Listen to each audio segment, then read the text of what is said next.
Good morning. It is Wednesday, May 13th. It is 9:35. This is the Budget and Public Employees Committee. Madam Clerk, please call the roll. Alderwoman Sanye. Present. Vice Chair Browning. Alderwoman Velasquez. Alderman Devotie. Here. Chair Aldrich. Present. Vice Chair Browning. Alderwoman Velasquez. 3 present. Thank you. With that, we will move on to the next item of the agenda, which is item number 4, board bills for review. The budget FY27, which is on hold. We will go down to item number 6, which is committee discussions. Today, we will hear from the Board of Elections, Street and Refuse Department, small little break in between, and we'll end the day with the airport. So to get right into it, we have our Democratic Commissioner, Mr. Ben, here from the Board of Elections. Please come on up and present your budget. Just make sure your microphone is on, and then just state your name, your position. It'll be green. You got to press the button. You probably got to turn the mic around to find it. There you go. Is this on? There you go. Okay. My name is Ben Borgmeyer. I'm the Democratic Director of Elections for the St. Louis City Board of Election Commissioners. Here on our budget. So next year is a big year for us. We have 4 citywide elections. August primary, the November general, both the midterms, and then we have our municipal elections the following March and April. So 4 citywide elections. So the budget was put together cognizant of that. If you see our budget, the most comparable data as far as previous budgets is fiscal year 25, which there was also 4 elections in that fiscal year. As I think the city knows, there's been changes in elections and how they're administrated over the last 3 years. We're in year 3 of our new Vote Anywhere system. And so that has been a big impact, and you can see that. So that was paid for via ARPA money. And the first 2 years of that licensing agreement were through ARPA. This year it comes off the books. So you see a big jump in that line item on our budget. You do see offsets, though, as far as election supplies, because what the vote on demand system does is it eliminates the need for pre-printed paper ballots, which is a huge waste. And so we put this budget together in mind just wanting to comfortably cover these 4 elections. I think this year will be a good data point to analyze future elections as far as how much resources we are going to allocate to that. I think we will realize more fiscal benefits as the system kind of sets in. And so I think that's it. I mean, if anyone has any questions, I can answer them for sure. As far as our, we have done a reorganization of staff over the last couple of years as well, and that's reflected in the personnel schedule. No, it's all been within budget, but some of the job titles have been fallen off. So you see kind of a lot of, between previous fiscal years, positions which were occupied are now zeros, but it's all just been via reorganization.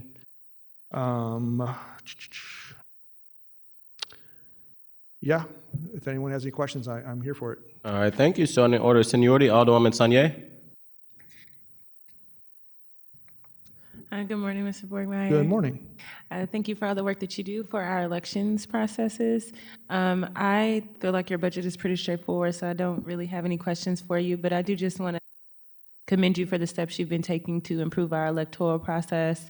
I really do enjoy that we can vote anywhere in the city of St. Louis now. I know many of my constituents as well, and just the focus that you've had on trying to improve some of our processes, even some of the legislation we've done down here at the board to clarify some of our electoral processes. So I just appreciate you for the work and service that you do for our city.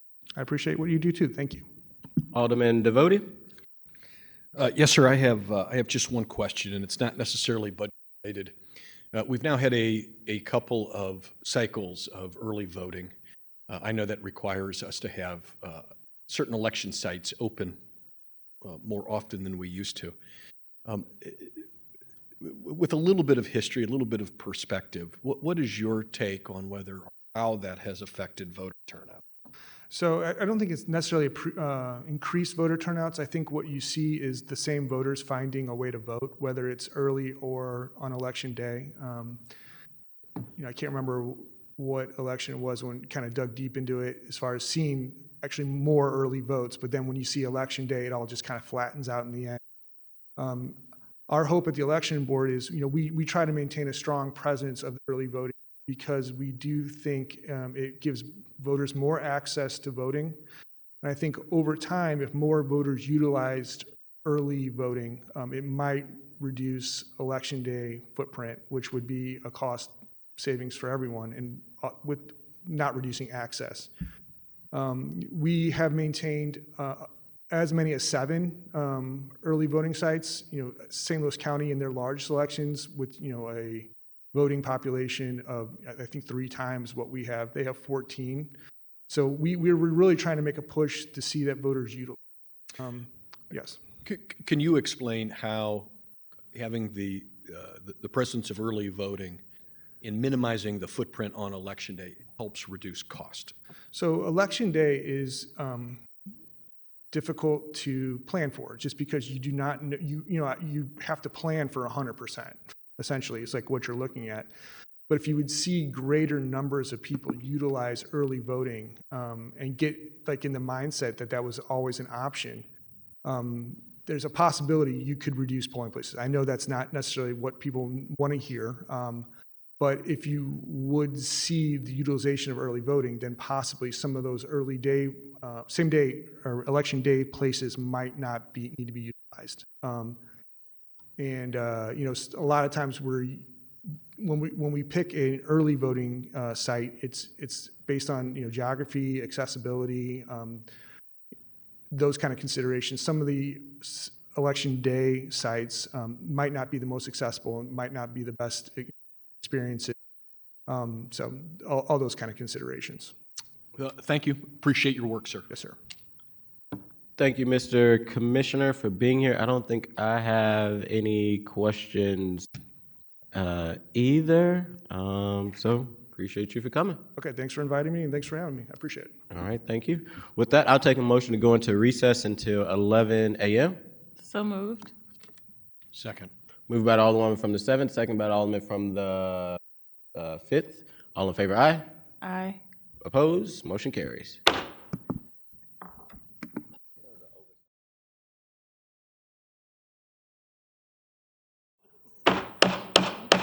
All right, we are back from our recess, and we have the Streets Department here. We're going to dive right on into it. We have our commissioner from the Streets Department. Please come on up. You can state your name and introduce all the individuals you have here with you, and then you can go straight into your budget.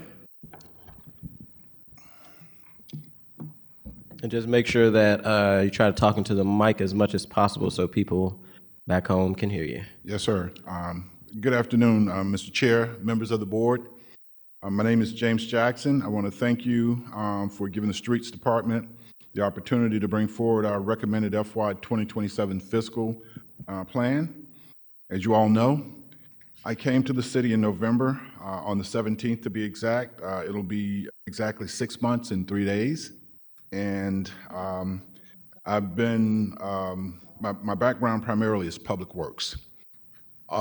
Commissioner, give me 1 second. Could we take a motion to resume? So moved. Resumed by the Alderwoman from the 7th, seconded by the Alderwoman from the 5th, that we are back from recess. So you may proceed, Commissioner. Okay, thank you, sir. In coming on board as director, I have been the director for 5 other major cities, to include Detroit, Atlanta, DC, Richmond, and the county of Wayne in Michigan. I've also served our country as a Marine, enlisted, and an officer. And I want to publicly thank the mayor for the opportunity to come here to the city of St. Louis to serve you all. I count this appointment as one of divine, it was divinely guided because I was on the way to retirement. And since coming on board, I've had a tremendous opportunity to get to learn our people, particularly those who are in the trenches on a daily basis, admire the professionalism and the commitment to service that they have demonstrated. And I am humbled by what I see on a daily basis and very appreciative of them, especially these gentlemen that are sitting here arrayed in your gallery here today. They've been tremendous in getting me on board and helping me to get started. So what I'd like to do is I'd like to recognize them. Next slide, please.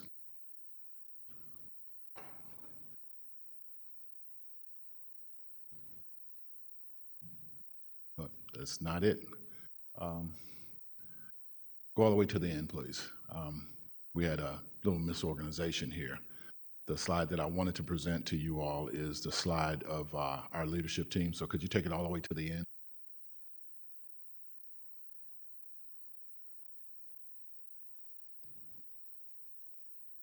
No.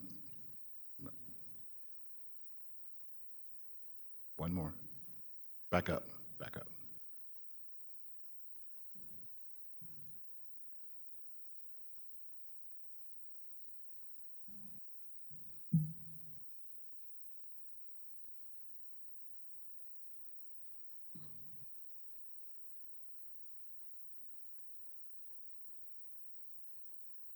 Well, as she brings that back up, I'll list them by name. The people on the members of our leadership team include Christine Portell, who's our public informations officer.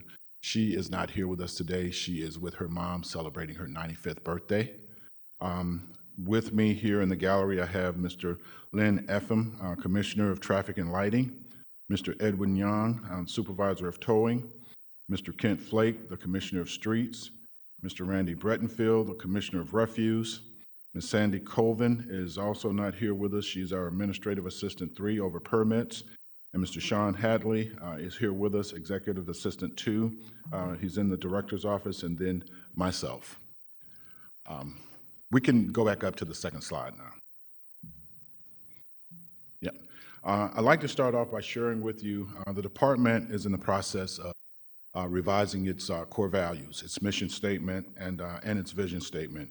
And here we have presented to you a set of core values that are constantly being monitored, constantly being reviewed. The service, excellence, and community, we feel are all part of what it is that we bring to the table, understanding that of the 66,488 households that we service on a daily basis, we are much more likely to have to demonstrate excellence in our service to the community. So these three words aptly fit. The mission statement is obvious. We strive to provide and maintain a safe, clean, and accountable city by delivering essential services, including reliable trash and recycling collection, efficient street maintenance, responsive towing, effective traffic operations, and streamlined permitting. We're committed to providing the quality customer-focused service for those who work and play in the city of St. Louis. Our vision statement, constantly under review, is we enhance and enrich services and infrastructure that meet the ever-changing needs of a growing community and help our neighbors and neighborhoods thrive. Okay, the next thing I'd like to show you is our organization chart. Very busy. If you'd like a copy of each individual division, we'll be able to provide that for you, but what that basically demonstrates are the 5 divisions that are housed within the Streets Department, and those are the traffic and streets, the towing, refuse, and the streets, and then underneath on the bottom you have the Director's division, or the admin section. Next slide, please.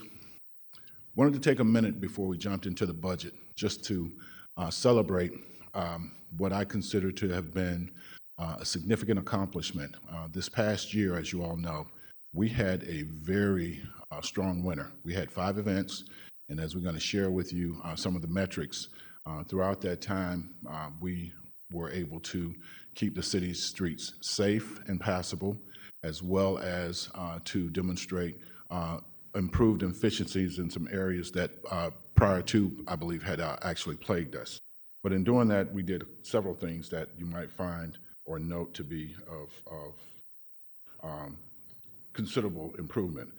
We developed a snow command center with a 24-hour call line and real-time camera coverage of major incidents. Could you speak into the mic for public so that, thank you. And to monitor and control operation during snow events. We increased our pretreatment and brining. We doubled our on-call pay for drivers. We developed and deployed a QA/QC component, which helped us to better monitor the service that we were providing throughout the event and primarily as we cleaned up after the event. We piloted a residential plowing program for use during severe snow events. And we developed a winter weather preparedness and response webpage with updates and a map to help the residents understand and appreciate where we've plowed and what was open and what still needed to be attended to. And we increased our media coverage through the mayor's office with joint information systems and PIOs to increase resident awareness. As a result of that, next slide, please. We actually had over 9,300 total hours of maintenance hours that were utilized by our workers. We covered 40,965 miles and treated or plowed our streets. We used 264,500 gallons of brine, used 8,500 tons of salt, and had 255 total hours of our QA/QC worker hours. And of the entire season, we had over 1,660 service requests, of which we completed 1,279, or 77%. That's the snow season in a wrap, and I think what it demonstrates is the effort that went into improving the system from last year, and we hope that you and our residents were satisfied with the performance this year, and we're going to get better. Next slide, please. Okay, to begin, I'd like to start off by sharing the roles of each of our operating divisions and providing you some performance metrics of which you may already be aware, given the mayor's CityStat data, which has been posted on the city's webpage. The following slides demonstrate a department-wide effort to help our team become accustomed to providing updated performance data in their respective areas as a matter of intentionally demonstrating an environment of continuous improvement and to prepare us for that transition where our service data is transmitted directly into a database which will inform you, our citizens, and the leadership team of our performance in a real-time environment. The focus is on continuous improvement through investment in leadership, training, process review, and evaluation, promoting qualified candidates into roles of responsibility and transparency at every level of the organization. This next slide is the traffic division, and we started our quarterly updates within the department so that we can inform the CityStat data out of the mayor's office, and this gives us a continuous run on how we're performing. What you see here is a static representation that shares the number of traffic signals we have, the number of street lights, and the number of centerline miles striping that we do. Of those 530 traffic signals, we had 1,595 service requests completed through the third quarter, and of the 55,000 street lights, we had 4,645 service requests completed. Next slide, please.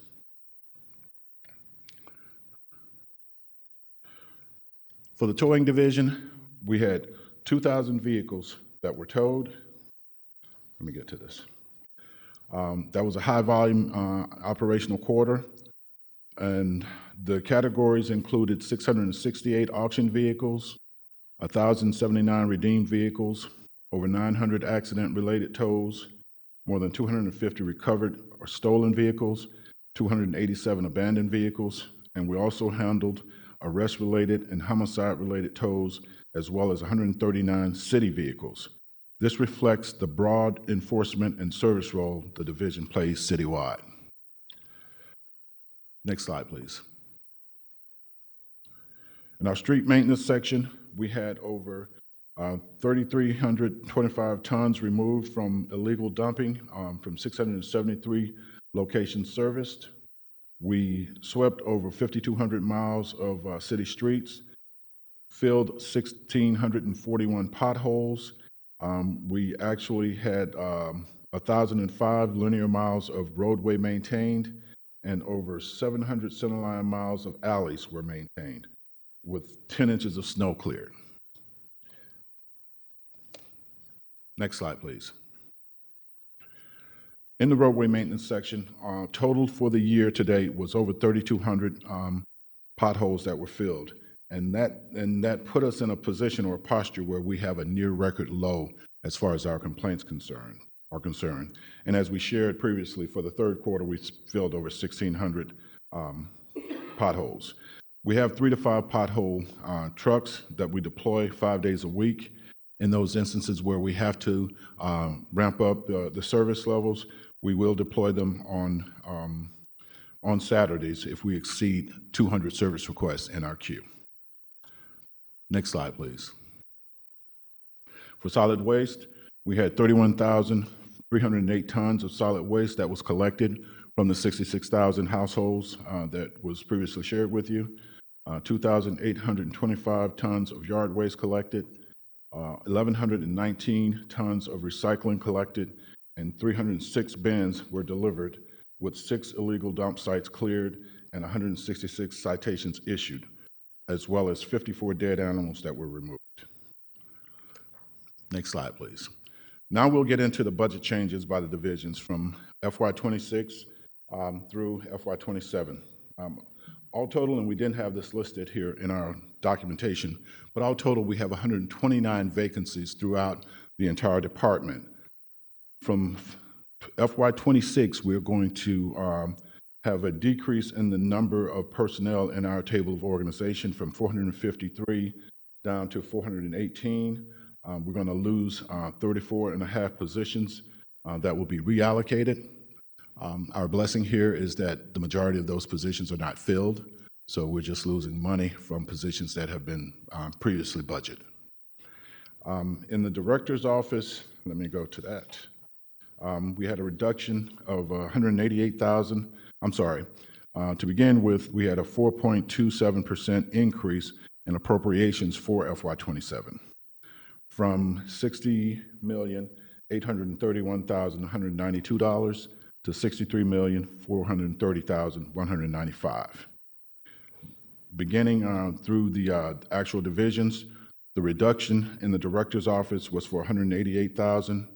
Part of that was to transfer 7 telecommunicators over to the tow division where they are actually residing and operate. In traffic and lighting, we had a decrease in personnel of $278,000. But we also had an increase, well, let me stand corrected. We also had an increase of $231,384 in lighting to acquire additional poles and bases, controls, and replaced damaged, destroyed signals. They also received an increase in funding of $500,000 for signing and striping.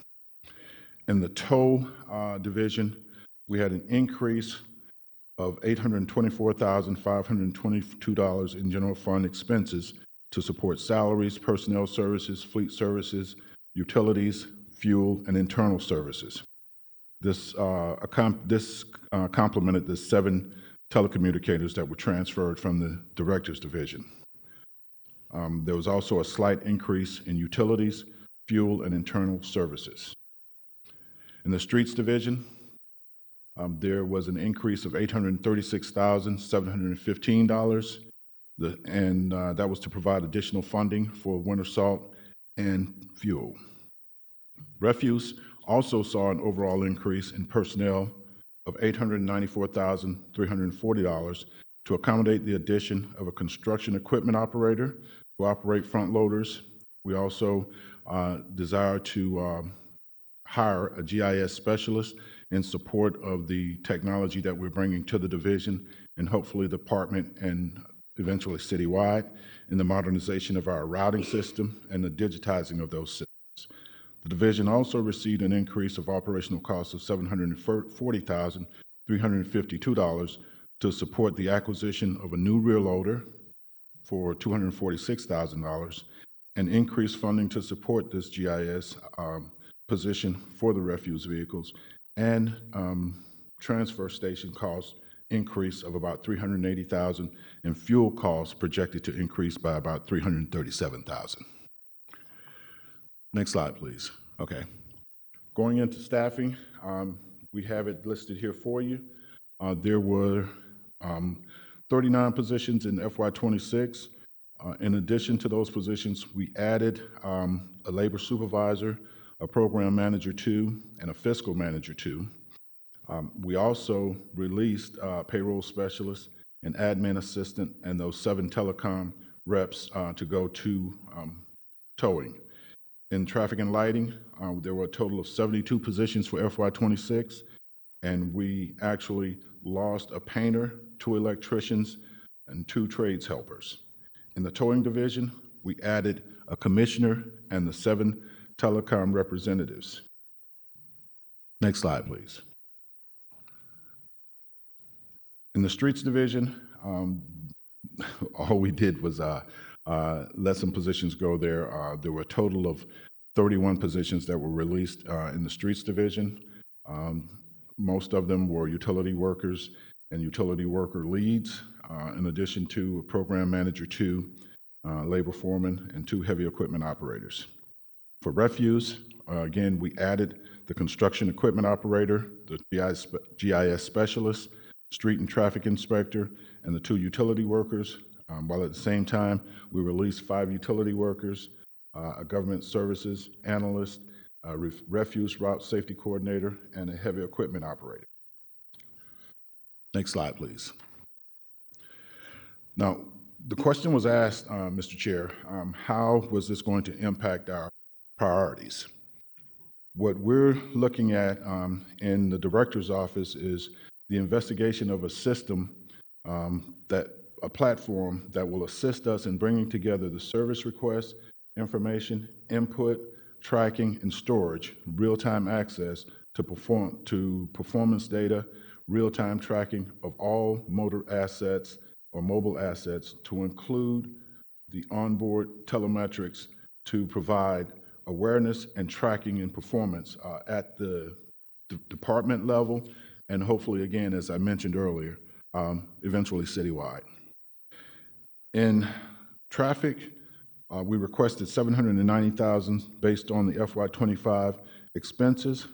We have already expended that amount for FY26, and we have been allocated only $625,000, so we envision that we are going to go over that amount for FY27. In towing, the increases of $553,000 and $356,000 to fund the commissioner position and the 7 telecommunicators has already been transferred from the director's budget, and there's an $824,522 increase in general fund expenses to support that transition, as well as other internal service needs there in the towing division. And then streets, the only real impact that we're going to see is the additional funding of the $824,000 to provide the additional winter salt that we will need for this year.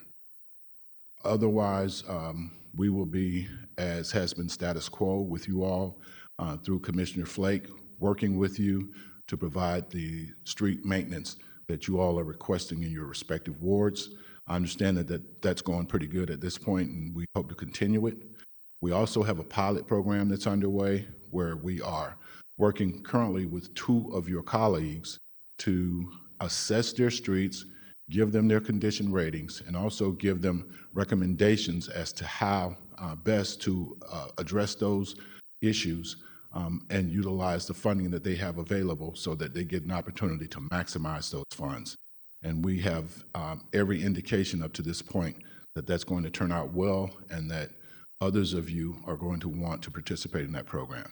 So for us, it's a good thing. We're starting small so that we can get our legs up underneath us, get a feel for how it's going to run, and then be able to bring others on board as we get a flow moving. And it'll also help the streets division to sustain its operations while those things are underway.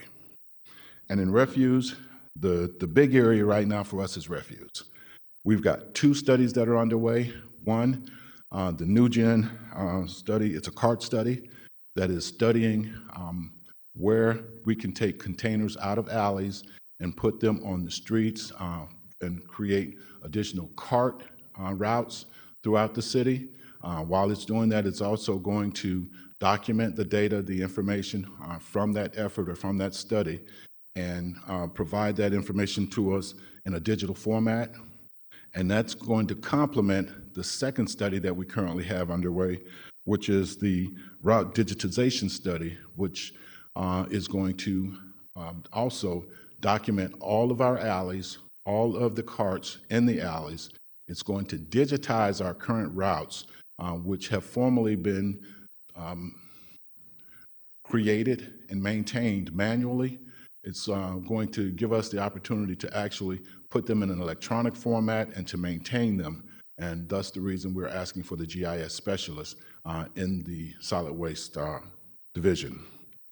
And the rest of it is equipment review as far as priorities and service impacts are concerned. We're working with the equipment services division on FY25 requested allocations as well as FY26. We have 4 vehicles that are still outstanding from 25. President Bradley and I have communicated, as well as Commissioner Brettenfield, with Commissioner Cambridge over in equipment to sort of get our arms around that and identify where those vehicles are and when they expect to be delivered, because at this point in the game, they are severely late. That concludes the presentation that I have, members of the board. I and my team are here and available to answer any questions that you may have. Thank you, Commissioner. Start with Alderwoman Tanya.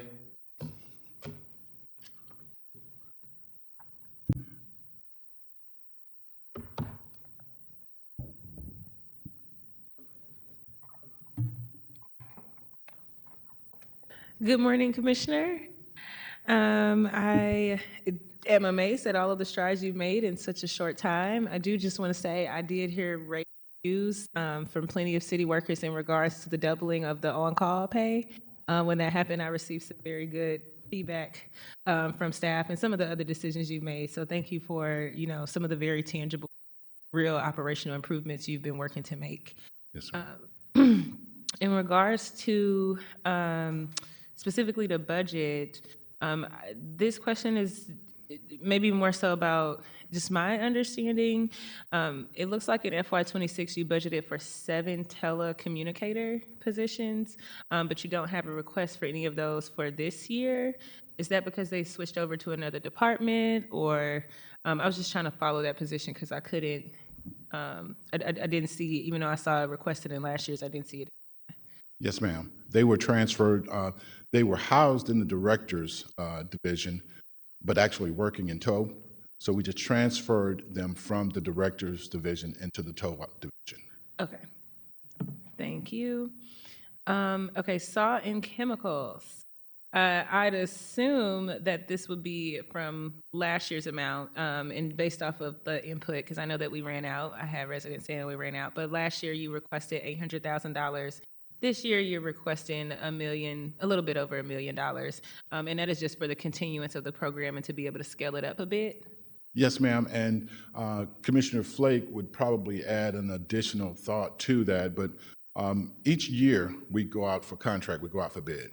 There's an anticipation that the cost is going to increase, and because we used as much as we did last year, we were trying to give ourselves some room to ensure that as close as we could come to capacity, which was what, 19,000? 20,000 tons. And right now we have 9,500 tons. So our projection or our desire is to obtain at least another 9,500 tons. Okay, that's excellent. This question may or may not have been discussed, but I noticed when I went to do a couple of pickups for salt, I saw some folks who maybe were not even city residents getting salt. And also I had some private businesses asking me, like within my ward, was it okay if they could go? I just told them I wasn't sure. I just knew the salt was available. I didn't know any parameters. But I'm just wondering if, that was in you all's observations of working to make sure that residents get priority or preference for the salt, or any thoughts you have on how to go about, making sure they get access. Because I ran into instances where I had residents where by the time they got to it, they were late in getting the salt, in full transparency. But by the time they got to going to pick it up, it was out. And I know that there were some other folks that maybe were not even city residents that went to pick up the salt. Yes, ma'am. To your inquiry regarding that, executive assistant to Mr. Hadley, was actually running that particular operation with Deputy Chief Operating Officer Bertocaro. And it's going to be part of our after-action report. That's one of the reasons that it's late. We've got some specifics that we want to recommend in terms of next year if we actually implement that program, dependent upon the severity of the season. But we also made those observations, and we have some ideas that we want to, float or recommend to see how it comes out. I'm glad that's on your radar. Excellent to hear. And then for asphalt materials and supplies, you requested $12,500,000, but the proposed amount is $0. And I just want to follow up on that line item, what it was for, if you can tell me more about that and how not receiving that will impact your operation. Yes, ma'am. Well, every year, our streets commissioner is very aware of the need to maintain our streets. We have each year asked for a specific amount. Last year it was 10 million. It was 12 last year too. The reason we asked for those funds is so that we can set up our paving program and get ahead of the curve. Right now we're behind the curve. We have about 30 streets that are on our list to get paved, 18 streets from last year, 12 for this year. The way we try to keep up is by working with you all in your respective wards when you identify projects that you want to do and coming into your wards and doing that work with the funding that you have allocated to you. If we had those funds available to us, we could set up a formalized street resurfacing and street maintenance program that we could project through from now to the next 3 to the next 5 years so that we could get on a schedule. One of the things that we're trying to get ahead of is our ability to maintain the city streets. And right now we are keeping our head above waters in terms of the pothole filling. But the idea behind the street surfacing is the more streets you resurface, the less potholes you have. But right now that's not a reality. The reality is we have more potholes, and we're going to continue to maintain those potholes until the street resurfacing program in place. So the idea behind this request was basically for you to have the funds to set up a system that would run on a schedule for those sorts of requests. Yes, ma'am. And you imagine that without this, since it is proposed at $0, that is now something that you guys will pursue next year? Or are there other, I know we're discussing some other funds as well. Are you thinking that other sources may be available to use, or like operationally does not receiving this money, that's not an option for this next year? Well, we'll continue to ask for it because it makes good sense. It's good business sense from us, from the Streets Division. It becomes a matter of priorities, and we recognize that, we respect that. So we will do what we have to do on our end in terms of the maintenance level that we have available to us now. And as I mentioned earlier in the presentation, even though we had those positions that were defunded, to use a term, we still have not lost our operational capabilities because none of those positions had bodies in them. They were vacant positions. So we can continue at the level of service that we have provided from last year. The question becomes, what is it going to take in order for us to increase that service level, provide you that condition data? See, an attachment that goes along with that is we get that funding. We get to now come in and do the streets assessment for you. And citywide, tell you what the condition is of all of the city streets. And based on that, prioritize the work that needs to happen. And we have the teams in-house to actually conduct the maintenance activity. We also can bring in crews or contractors to conduct the assessment. And once we get those two components in place, that's when we can actually develop our plan. And you get a better picture for what happens within your ward over the next 1, 3, and 5 years. That certainly sounds to me like the vision that we discussed with the Department of Transportation. I think that's been a conversation of a lot of different alders and colleagues. So I think we're all very hopeful that we can move into that direction. I'm very much a fan of Chicago's work capital system, where in Chicago, they have it where the departmental folks who are actually the expertise and do the work everyday operation, they present an array of options to the alders to pick from. So alders do still get to decide, but the things that they're picking or selecting have already been vetted by the related department that has an expertise, and they've kind of created a plan and are saying, these are our suggestions and recommendations within your ward. So that sounds great. I wanted to ask you a couple of questions about utility workers. Specifically, the utility worker lead position. For FY26, it was budgeted for 13, and you got 4. And then for FY27, you requested 13 and 10 are being proposed. And then the same question for the utility workers under the grade, where it looks like you requested 23, but are being proposed to have 18.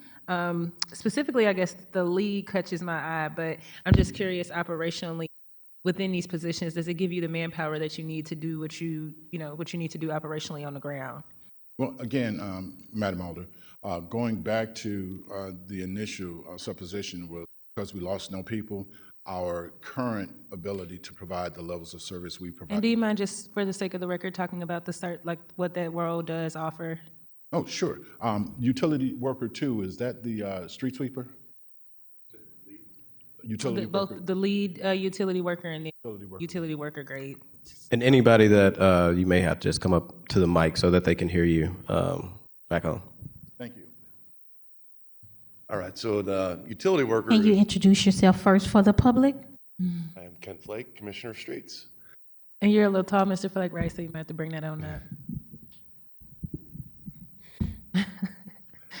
up. So the utility worker is our normal basic laborer, is what their job is. They're typically the ones on the patch truck actually doing the patching. They're the ones in construction that you see out there doing the asphalt work and that kind of stuff. The lead is one step up from that, typically the driver of the patch truck, the one organizing the work for the day, routing that work, making sure all the tools are on that truck.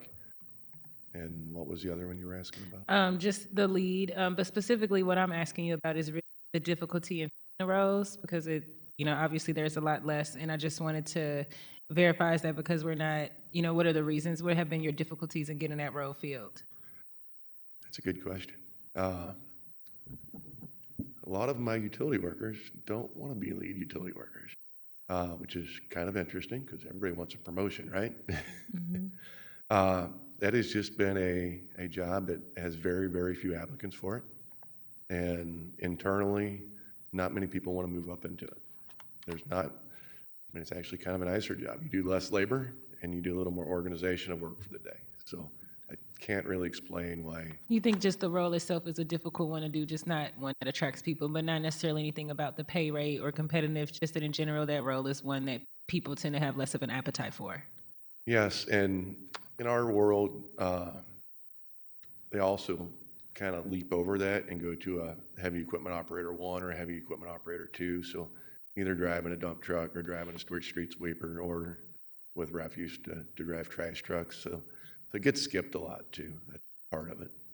Understood. My next question is just about the department. I have had a chance recently to travel to Durham, North Carolina, and they have these really cool litter vacuum trucks, and I got to see it, get in the car with the departments while they drove it. And basically, I know you guys are aware, I've sent pretty email correspondences where there's a lot of litter and trash that surrounds dumpsters, and obviously our crews don't necessarily get out and do that sort of cleanup.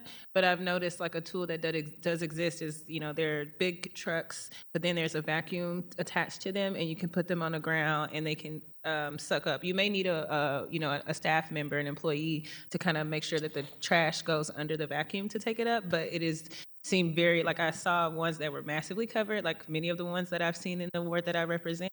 And it does a great job at removing some of, a lot of times you have a move out and then you have a lot of trash or clothing or litter or things surrounding them. So my question is just in regards to, I've noticed that there's a gap, and I have to tell residents regularly that there's no, like outside of me organizing volunteers or going myself to go and pick up, the trash and litter accumulation around dumpsters, that's not a formal function that necessarily the refuse staff are responsible for. Right. So are we looked into equipment to help address that issue? No, ma'am. At this point, the services that we provide, again, are based on the staffing levels that we have, as well as the historic use of the equipment that we currently have in our inventory. That is a great idea. I completely understand what you're talking about in terms of the Vector. We actually use a system like that for the leaf collection part of the year, where we have those units go by and they suck up the leaves with the Vectors. That's something that you might want to consider with staff, having a conversation with us, with Commissioner Flake, about the possibility of doing a pilot, of actually bringing a unit in as a pilot that you would pay for out of your ward capital to see how well it would operate and work, and maybe through that, through proof of concept, actually introduce a new aspect of the operation. Okay, excellent. My last question is, would be like towing related, so I think I'll hold off on that one. But I just wanted to thank you all again, for your services and. If you want to extra, we saw one. Okay. My last question is just for towing. It is not about the budget specifically. I know there's just been some operational issues with antiquated systems and things of that nature, like relying on paper documentation for certain administrative things. And obviously, there's been some things in the press about that. So I just genuinely was curious if the towing division has taken a look into modernizing, digitalizing systems, or anything that you're doing to kind of update your system specifically tied to paperwork, because I know that I've experienced some residents where things get lost in the shuffle, and a lot of times the response is that it was, so many things are by hand that you have to manually go find a specific paperwork that corresponds to the vehicle. Yes, ma'am. The focus for a tow right now is to ensure that they have the ability to check registration across the country. So we have actually we found a system, and we're in the process of contracting with them to give us access to be able to look up vehicle VIN numbers across the country to verify ownership. That's where they're focused right now. As it pertains to what you're talking about, that is exactly what I was speaking to when I was speaking to Mr. Chair about prioritization of programs that we're looking at this year.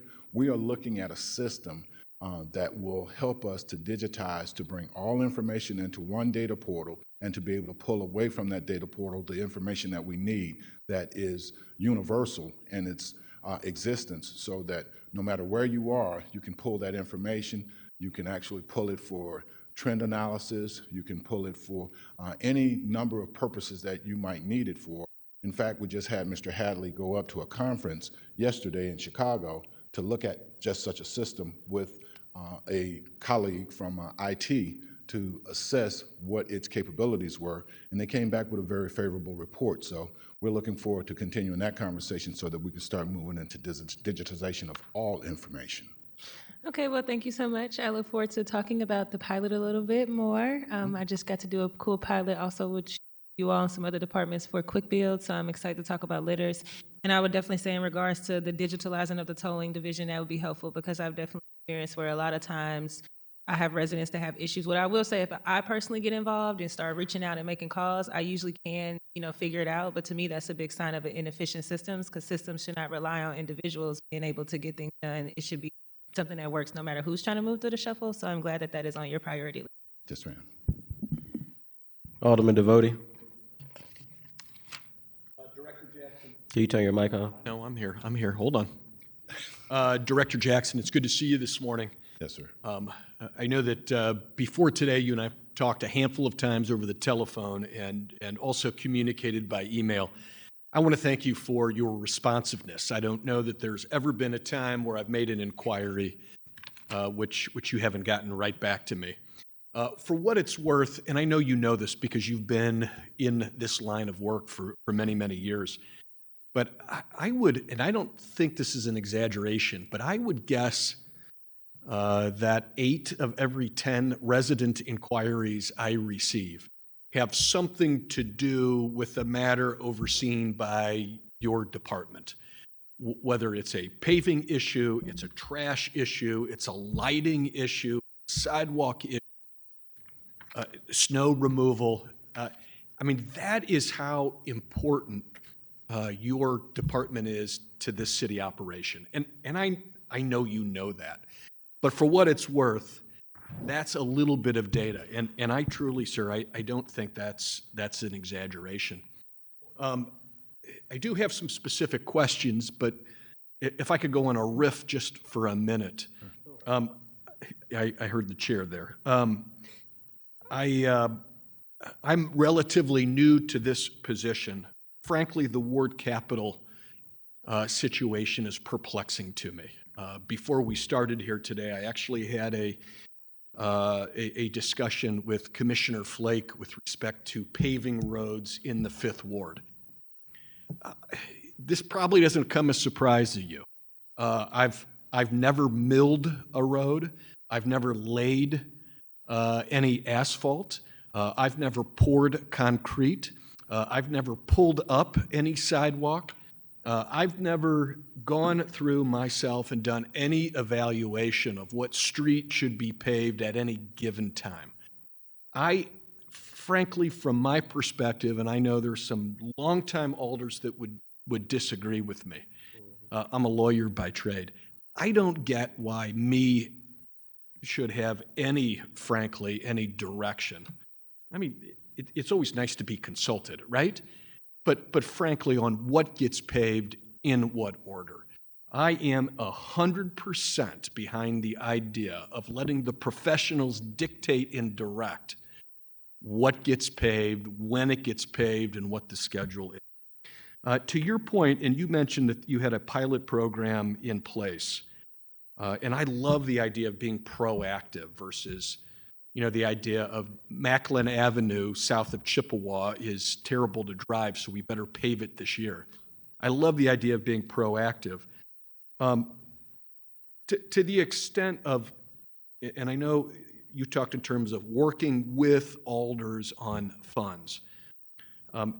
If you could take certain funds proactively to invest in streets that needed to be done, what funds are we talking about? Are we talking about the city work paving funds?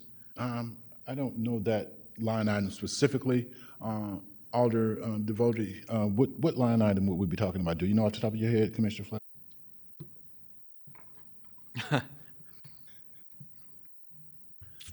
In general, I think it should be general revenue. St. Louis Works budget is not really big enough. I think that's the budget you were talking about. It's a $6 million. There's a lot of labor that comes out of there. And so I really think it should probably be general revenue or some other method. But the point of that $12 million ask, that's going to be forever. And it's only going to go up because we know how long a street lasts. If we know how many square feet, square yards of asphalt we have out there, we have very good studies that say major streets last 8 years, medium streets last 12 years, arterial streets, I'm backwards on that. Residential streets last 15, 16 years, medium streets last 12 years, and arterials last 8 years. If we know that and we know how long they last, it's very easy to come up with an idea of how much we actually need. But realistically, I think it should be coming out of general revenue or another continuous pot and continue that program. There's other things that we can enhance in there too with surface sealant and that extends the life of that for a much cheaper cost than paving. But at this point, the last 10 years, we've been averaging probably $2 million a year in paving. That's not 12 to 15 million. Sure. Which over time, of course, leads to problems because we know that the roads continue to deteriorate. Yes. Commissioner, while you were there, and Director, I don't mean to step on your toes. Not a problem. But just to educate me, from the perspective of when we talk about paving in a given ward, my understanding is that the labor and the equipment is already within the budget. Are we essentially paying for material? In other words, yes. The asphalt? Yes. Is that correct? Yes, sir. Okay. Okay. And during your moment of pause, Alder, if you wouldn't mind me saying. Please. This is the reason why we are so strongly advocating for a program that puts it in the, as you put it, hands of the experts to allow us to demonstrate or to build the program, and then you hold us accountable for ensuring that this work gets done. We can do the assessment of the streets citywide. We can tell you what streets are worst in your ward citywide, and then we can program them based on that for the level of work that needs to occur when we have the funding. But if we don't have the funding, we can't do it. And when do we anticipate that we'll be in a position to provide us with that information, that is proactively or prospectively, when particular streets need to be done, that prioritization you reference? Well, again, that's going to be based on the condition of the street, so that has to occur first. But there are some streets that you can write down, and they tell you immediately, we need to get done now. There's some streets that Commissioner Flake can name off probably just from his recollection that need to be done now. Yes. To make sure I'm clear too, while we're talking about streets, and I think you addressed this with Alderwoman Sanier, but I want to make sure I'm clear. You talked about the movement of utility workers, well, or moving them out of the budget. Essentially, if I understand you, those are positions that we don't now have filled, so they've been eliminated. So as far as a level of service situation, you don't anticipate any drop because others are positions we don't now have filled. Is that? No, sir, no immediate impact. Okay, okay. I do have a handful of questions with respect to towing, and I know I'm jumping around. I apologize. We talked about the reference of the telecommunicators in the movement from the director's office into towing.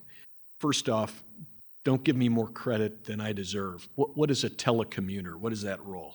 They work in our dispatching unit, as well as they're the call takers. They're in the tow shop, and it's a 24 hours. Tow works 24 hours a day, 7 days a week. So these 7 people rotate on a schedule to provide that service. And I know that Supervisor Young and his crews are working very, very hard. I get that. I know at one point in time we had an issue actually with respect to room at the yard. How do we stand right now with respect to the ability to actually move a vehicle into the yard? We have capacity, but don't let me saying that suggest to you that relocation is not a priority. It is in fact a top priority. We have capacity for about 1,100 vehicles. On any given day, we have anywhere from 750 to 850 vehicles. And that in large part is due to the fact that we have restarted and are continuing the auctions. But there is so much work that needs to be done on securing the vehicles once they come into the yard.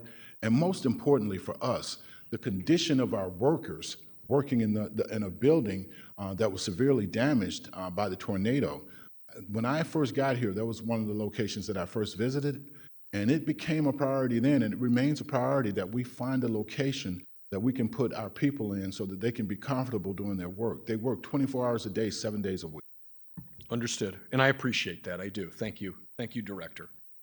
I know with respect to traffic and lighting, I'll just make a remark that Commissioner Eftim does a better job than anybody of saying no, for what it's worth. I tell my constituents often with respect to requests to install signage and lights that I'm batting about 100 with the traffic commissioner. So okay. I'd be in the minor leagues if that was the only person I was working with. My understanding is that painters come underneath traffic. Is that correct? Am I getting that right? Yes.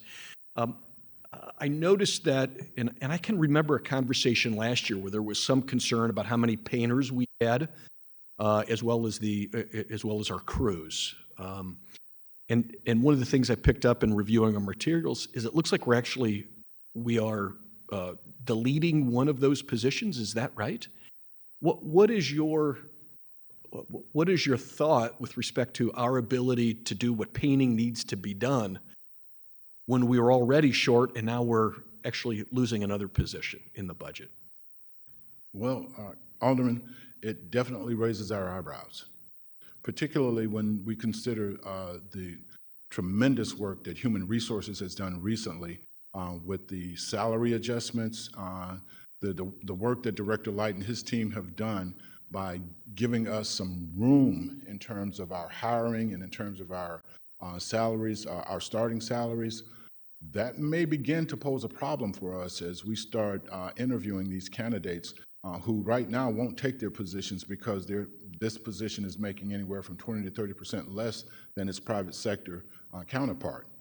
They come in with the right proposal and we are able to match that, yeah, we're going to start filling those positions, and that's when our eyebrows are going to start rising. Good, good, excellent to hear. And that's a consistent theme that we've heard over the last 2 weeks, and that is that the Director Light is taking bull by horns and is working across the city and trying to address those issues. So that's very good to hear from your perspective as well.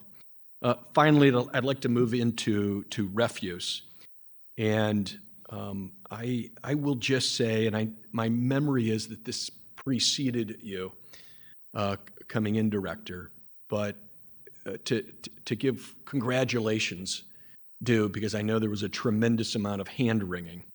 I think the move from alley recycling to neighborhood centers, all things considered looking back, has been about as smooth as it possibly could be. I know that there was, again, a lot of teeth gnashing about folks not being able to dump stuff in the alley. But I have been impressed with the data that I have seen from Colonel Johnson, for instance, about how much more effectively we are recycling today using those neighborhoods than we were under the old system. And I think this is where congratulation comes in hand, both in terms of not just implementation, but then follow-up and then tweaking the system so that even if it's not as convenient as it was for residents at one time, it's actually a more effective, economic, efficient system. And I think that's exactly how we should be doing work. Very much so. Now, having said that, I guess there's always a but, right? The neighborhood centers in my ward have been are well used, and is there any, or what is being done from the director level to identify more places for those centers, or alternatively, more pickups? Despite how often those centers are emptied, they are consistently and constantly overflowing, at least in the Fifth Ward. So can you describe for us what the refuse division is doing to even make better that particular initiative? Yes, sir, and thank you for those accolades. That's an area that Commissioner Brettenfield, actually working with an outside group, that was a stroke of genius. That strategy that they put together to reduce the contamination, they've done so well at it that it's almost become surgical. They can tell you whether contamination is occurring, and he's already implemented a pilot to give that particular section an option as to how they would like to have their recycling collected in an effort to further minimize the contamination that's occurring there. But to your question, sir, what we are doing, we started this, the process is scheduled, the improvement process that we started is scheduled to stop in June. That does not mean that we stop looking at how we better the program. Commissioner Brettenfield will continue to be looking at other options as he begins to review his data. Again, another reason why we're doing the quarterly reviews. It will inform us that we do need to identify either making that recycling, those particular locations that are constantly being filled, either making them larger or giving them a sister location not far from there so that we can continue to provide the service based on our capacity to service them. That's very good to hear, and I agree. We had talked a few moments ago from a paving perspective about the idea of being proactive and adjusting how we plan for paving. I'd like to maybe draw a corollary or a connection with respect to dumpsters. Right now we are asked typically to contribute a certain amount to replace dumpsters on a year-to-year basis. From your perspective, what amount would need to be included in the general budget to avoid that? That is, for your department, for refuse, for the division, to plan systematically for the recycling or the replacement of dumpsters on a proactive basis. What would it take to get that done and move that again out of the ward capital? That's an interesting question, Alder. What we are looking at now, again, part of that quarterly review process is to look at how much we are spending in the replacement of those type units, to look at the recurrence of certain activity, and as a result, how do we address it in a manner that puts it in a maintenance posture as opposed to one of those where every year we have to go back and ask for the money. Those are the type questions that we're asking ourselves as we have these conversations, because there are a number of different actions as well as considerations that will go into it. For instance, if we're going to partner with someone, can it be a long-term partnership? If it's going to be a long-term partnership, can we get a rebate on any units that we give them back so that we can reduce our costs? A lot of those factors go into that type of decision-making and that type of future planning or forecasting. So those are the kinds of things that we will have conversations about. I cannot give you a direct answer now. What I can share with you is that those are the type services and the type considerations that are on the table, because when we do that, we lower our costs. And our intention here is to provide the highest level of service at the lowest acceptable cost. So finally, the last subject I want to talk to you about is again, cost to our residents, or at least what they're charged or billed. This afternoon, the Public Infrastructure and Utilities Committee is going to hear from the water director, the utilities director, the water commissioner, about a rate study that particular division did on water rates.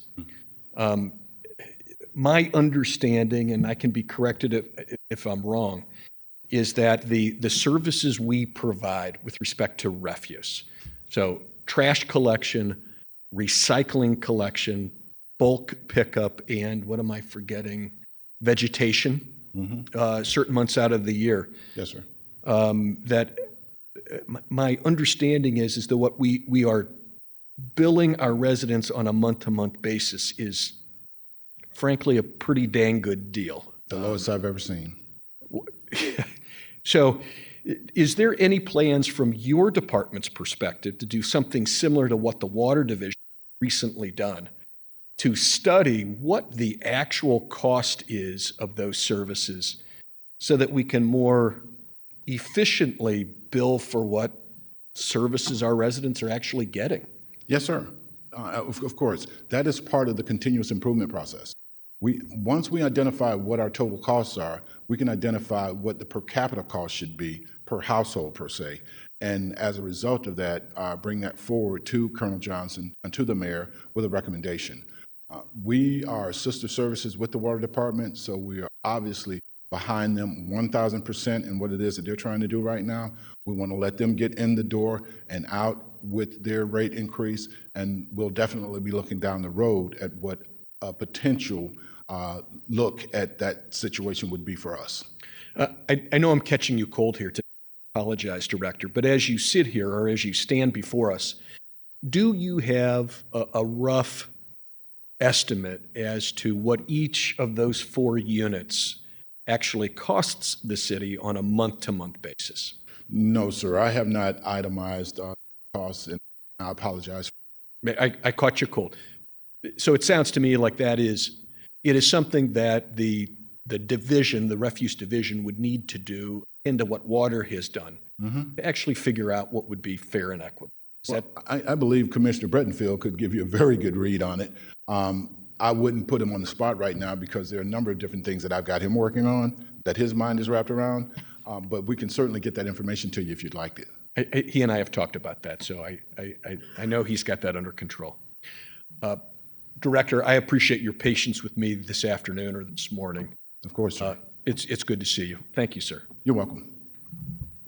Thank you, thank you. I'm just gonna go through the books. I know there's a lot of departments in the street department. Also, echo some of my colleagues. I want to thank you, Director. I know you're new here to this role and to the city of St. Louis. I hope you enjoying our city, but this is one of the departments. You know, if I reach out to Kent or if I reach out to Sean, you guys are always very quick to respond back and move things around to make sure that constituents are getting those needs taken care of when they bring it to the alder. I guess this is in, I'm just going page by page. I guess this is in traffic and lighting division. What is a trades helper? A trades helper, Commissioner. Sure. Len Eftham, Traffic Commissioner. Trades helper is basically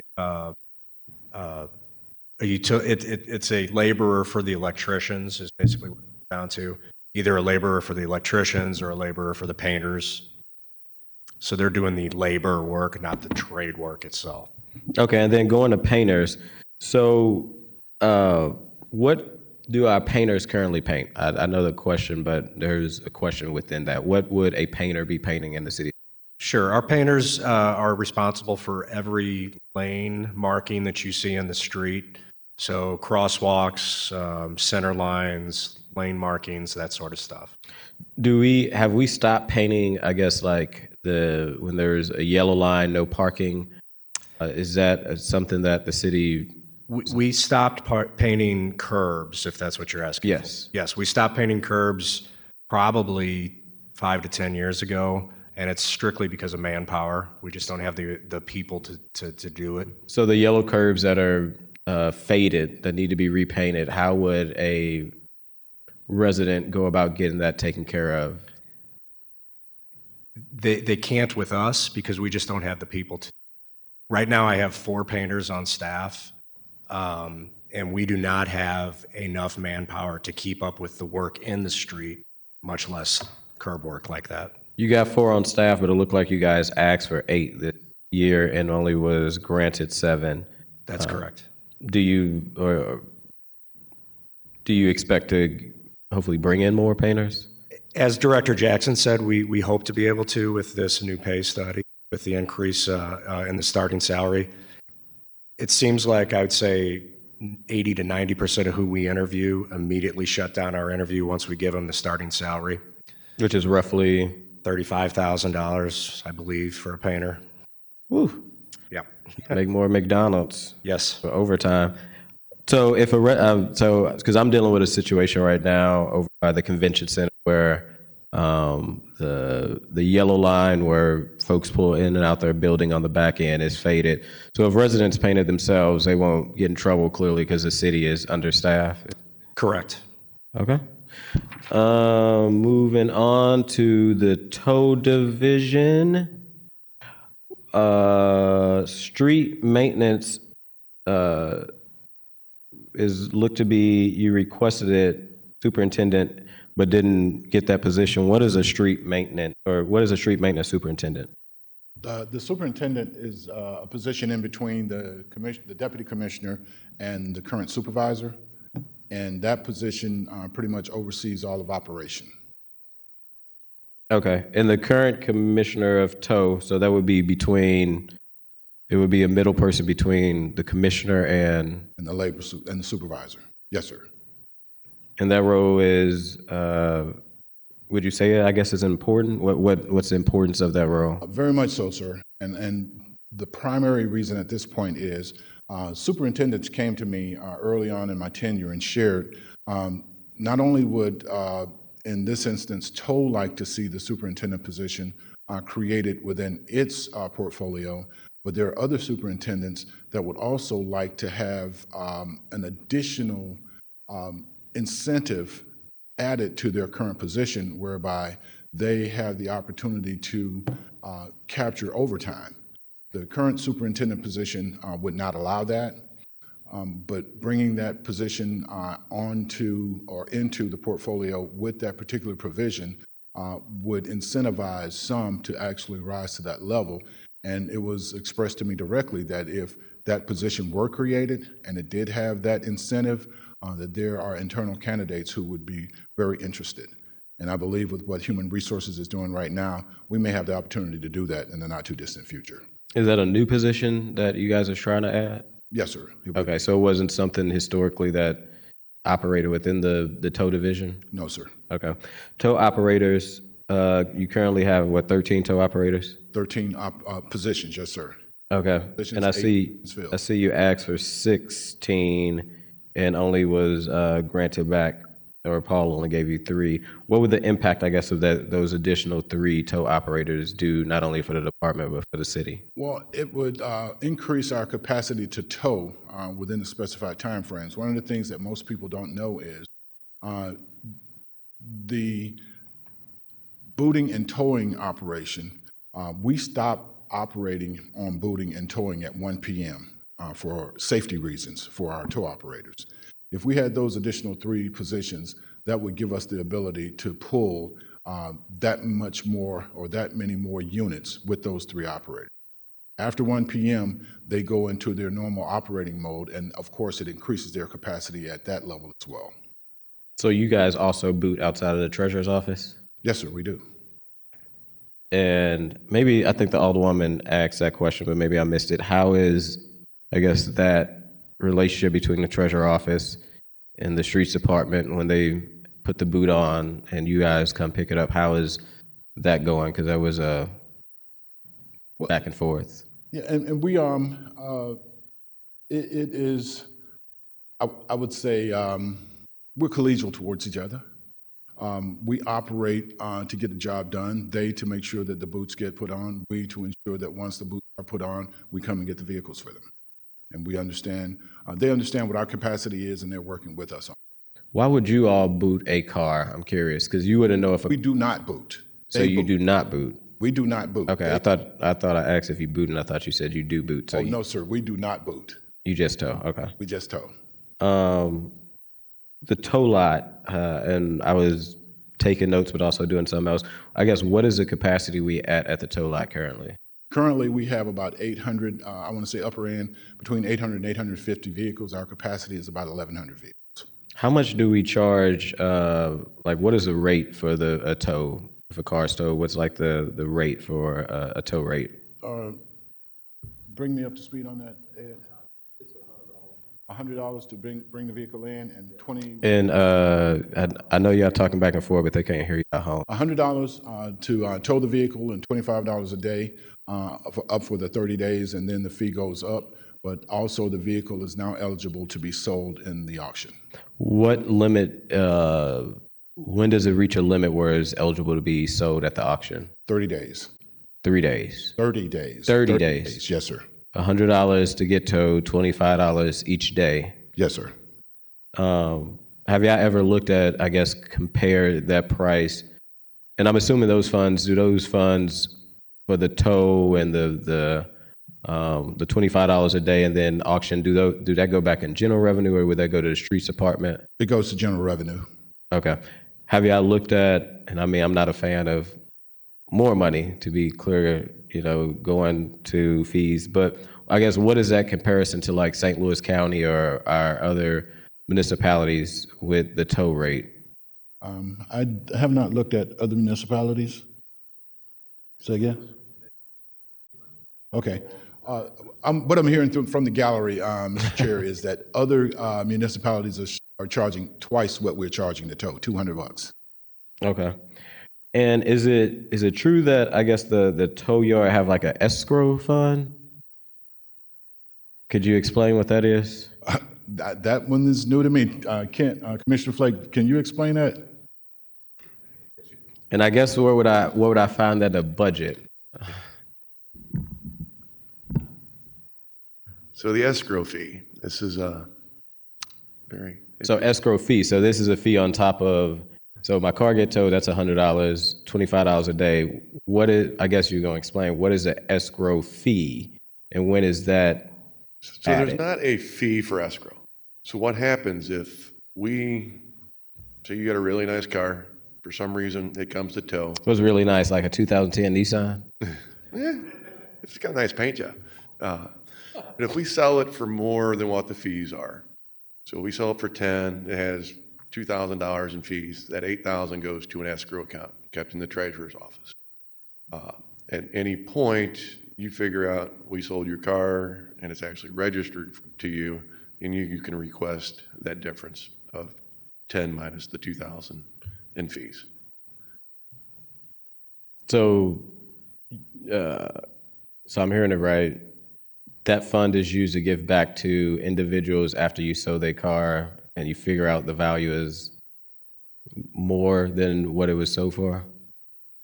So if we auction it for 10 and it has $2,000 in fees, then that 8,000 goes to the treasurer's office and sits in an escrow account.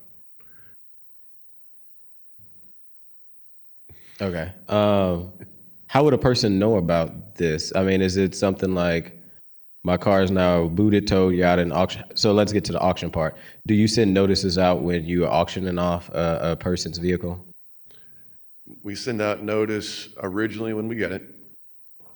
This notice is sent to the owners, lien holders, anybody we have on file, stating we have the car, and if it's not picked up in 30 days, I think it actually says 35 days from the date of this letter, it will be auctioned.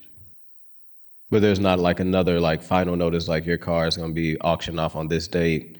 Kind of, I think like the sheriff department, if you don't pay it, your property, I think after so long goes to the sheriff auction, but they could still come and then buy their property back. But you guys don't notify the car owner to say, hey, your car will be auctioned on this date. No, Final notice. it's all in the original notice. We do not send a second notice. Okay. With the escrow account, if a person don't know about that funding, where does that money go? I don't know where it goes after the treasurer's office. I think after a period of time, then it rolls back into general revenue. Because I mean, the dollar amount in that fund is not huge. So I think it rolls back into general revenue after some time. So the funds go to the treasurer's office, not in the streets department. To be held and then back to general revenue, correct? Okay. I mean, you probably don't know this. This was just as I've been doing some research on a question. You know how much is in the escrow account? I do not. Okay. Okay. I guess that's all for Toe at the moment. Or I guess since you're already up here, I think Alderman Devotee, now we on streets, asked about asphalt and materials. Is this something I think you ask for like every year for like a large amount for asphalt, or am I tripping? I see the previous years there was none adopted, but. Yeah, so I used to ask for it all the time. I gave up around 2020, I guess. Then I brought it back last year just to get the request out there. Because if we don't start paving and taking care of our roads, we're going to be in worse shape next year and the year after and the year after. They're not going to magically make themselves better. And I think the alderman had asked about the materials or like trucks and stuff like that. For the paving, how many operating trucks do we have right now? So most of the street division, street maintenance vehicles are multi-use. We've got approximately between 100 and 120 vehicles total. But like our crew cabs and our dumps, so small dumps and big dumps, we've got approximately 65 of those total. But those will be used for snow. They'll be used for pothole patching today, paving tomorrow. But not like so I mean, how many vehicles do we got to do the repaving part? So you have the big machine, and I do want to give a shout out to you, Kit, last year with working in the 14th at the very last minute to get some streets repaved right before wintertime. I appreciate that. I just sent the email for 2027. But when I was out there clearly is like the big machine that breaks up the asphalt, and then there's the street sweepers that come and I guess make it clean, and then you have the machine that put the asphalt down. But how many, I guess, of the breaking up of asphalt, how many big machines of that do we have? Okay. So we have one of those currently. A year and a half, 2 years ago, we had one burn up in the middle of Kings Highway, which was very unfortunate. Jesus. Especially since they are not cheap. We bid out a miller, called a milling machine or a pavement profiler. We bid one out last fall. There are some issues with that bid, and I believe it's currently out for bid again. So the goal is to have two. Typically, you don't break down two. You break down one, you use the other one. While you're using the other one, the first one comes back up. So two, I believe, two is what we've operated for at least 20 years, and it seems like a good number, and it has not been an issue with two. One is scary. If I go start tearing up a road in your ward, especially let's say a major street in your ward, if it breaks down, I can't really complete that job. Do I just want to pave that little section that I got cut out, or do I want to wait for the machine to come back up? And I think, as we all know, parts or anything that you order is a lot harder to get now than it was 5-10 years ago. And we're talking about very large machines where most of the parts are coming for that machine in particular straight from Germany. So, but there is a process to get another one, because I would be like, as we enter the summer months and the Fifth Ward needs some repaving, 14th 7, and if the one break down, I guess we're in trouble. But there's a process to get another one. That's correct. Okay. And with that, is there enough funding for you all in the budget to have that? Would that come out of like capital, or is that coming out of streets department budget, or? Yeah, so in the St. Louis Works budget, which is different than this one, there is a fleet asset line for 514 street maintenance in there. That money rolls over every year. And so every 3, 4, 5 years, I might be able to buy either a milling machine or a paver out of that. So Okay. There is money there, yes. Okay, good, because I want to make sure that if it wasn't, we do our part because we definitely need to. Utility workers, I think you was talking about utility workers. I think the Alderwoman asked about utility worker lead. Nobody want to become a lead. They like being utility workers. I think it's referenced several times in the budget for positions of utility workers. How many, I guess, on staff do we got? Because I see like on page 234 for utility workers, asked for 23. Looks like in FY26 there was only 10, but was granted in FY27 18. And I think there's also another reference to utility workers.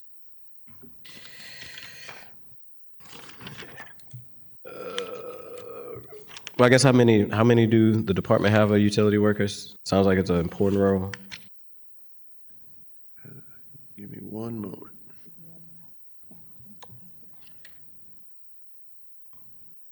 And then also, if you could speak more in the mic, I think there's also a line for utility workers on like 247. There was 18 there, asked for 32, only got 27. Looks like we got 14 employed currently out of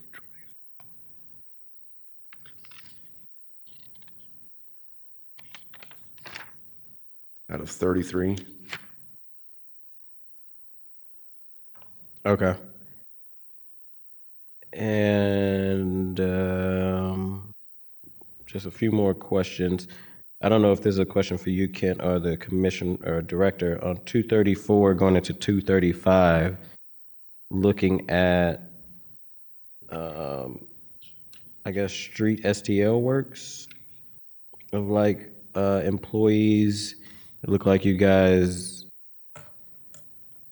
and maybe the director talked about this a little bit, requested 30, and Paul only gave you 8. The year before you got 23. So this is St. Louis Works budget again, just for clarification, 234, 235. So the last, 10 years, I put in boiler, because I'm the one that does the budget for that, and the alders approved that. So Paul finally brought it to my attention, probably the first time in at least a decade, that maybe I should look at the people in that, because with all the raises we've given out over the last 5 or 10 years, it was incredibly inaccurate. If I actually filled up my TO, we would have no money. So 22 out of the 31 positions that were pushed aside this year was out of that St. Louis Works. So in order for me not to take all the paving money and concrete money from the alders and keep that where it's been, it was either to take all that paving money, which is the only money we typically use for paving, or lose those positions. So over the last 10 plus years, the salaries, of course, went up, and now the same salary amount, which I believe is 400,000. It's actually in the St. Louis Works budget, but I believe it's 400,000. Now pays for 8 positions and not 31 like it did a decade ago. So were those, I guess, positions moved within the? So those mostly were all vacant.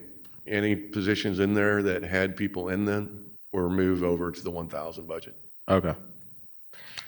All right. I think that's all. Appreciate you, Kit, our Commissioner Blake. Other question I have, I guess, is for refuse. So facilities and ground, I see there was a large request of about like 4 million this year. Historically, it's been like 300,000, 100,000, 100-some thousand. I guess what was what do you use facilities and grounds for, and what was the need for that additional millions for that like line item? Randy Brightenfeld, Refuse Commissioner. So that facility is where we house our maintenance and our bulk operation. It's just the garage is really, really run down. I don't know if you know they're going to be demoing the whole south facility, putting in a new transfer station up by the firing range, but due to the limited amount of space, there was no room to put that our bulk and maintenance operation up there. There's only enough room to build a transfer station, which is going to be a state-of-the-art transfer station, like a $13 million transfer station. So that's going to have to stay there until we can find another home for my guys. Originally, the plan was for them to move out to Central when the bus lease expired, but that got renewed for another 5 years. So I was just from quotes from facilities management to do everything to that building. It came to about $4 million just to keep it, a decent place for my people to work.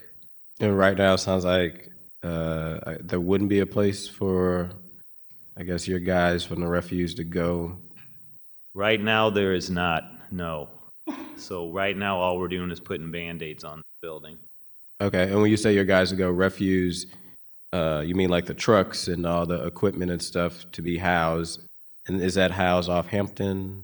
Well, we have a central location where we basically just house all our trash trucks. Down at our south location, we house all our bulk trucks, our maintenance trucks, our bobcats, our front loaders, our flatbed trucks, our boom trucks, and all that kind of equipment.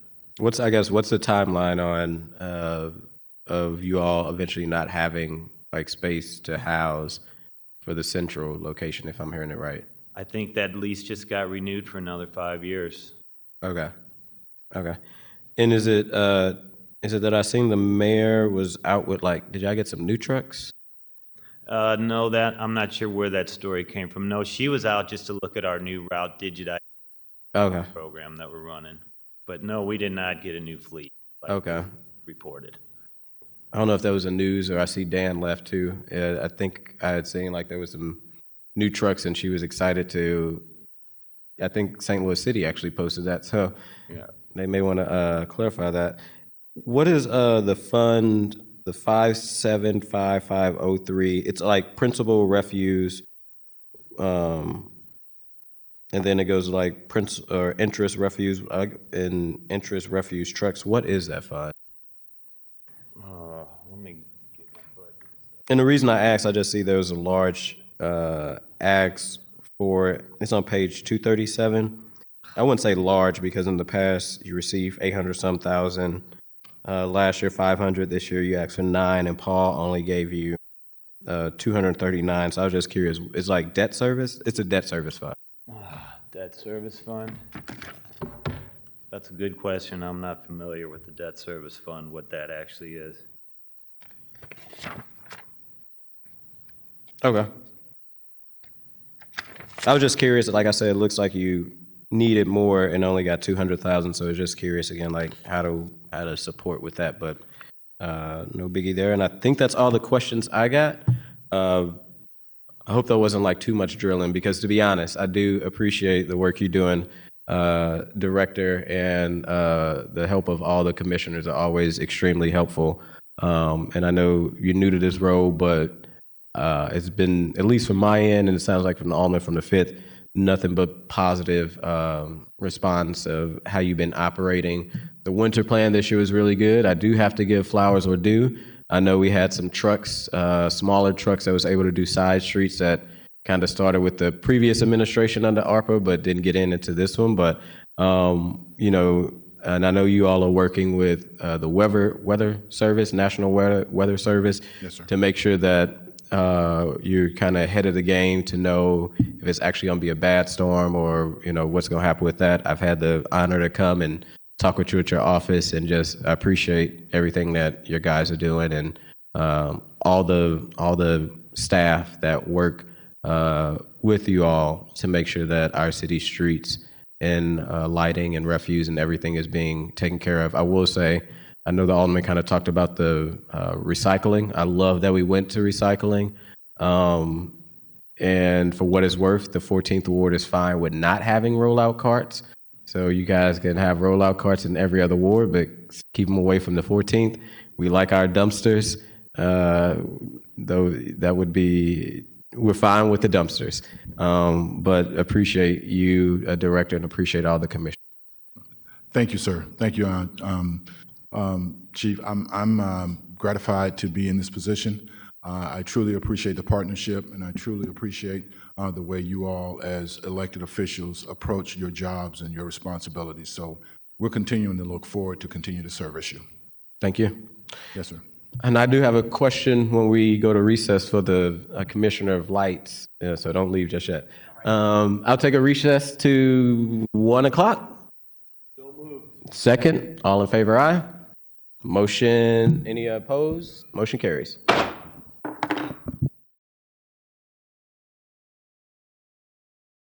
I'd like to make a motion, we come back from recess. Second. So moved. Second, all in favor, aye. Any opposed? Motion carries. I don't know why I banged it again. Last item of the day will be the airport, and we have the director of the airport here to give the budget. You can come on up, introduce yourself, and mention anybody you have here with you, and can go straight into it. Good afternoon. My name is Rhonda Humney. Yeah, it's a little button like right there, probably by your thumb. There you go.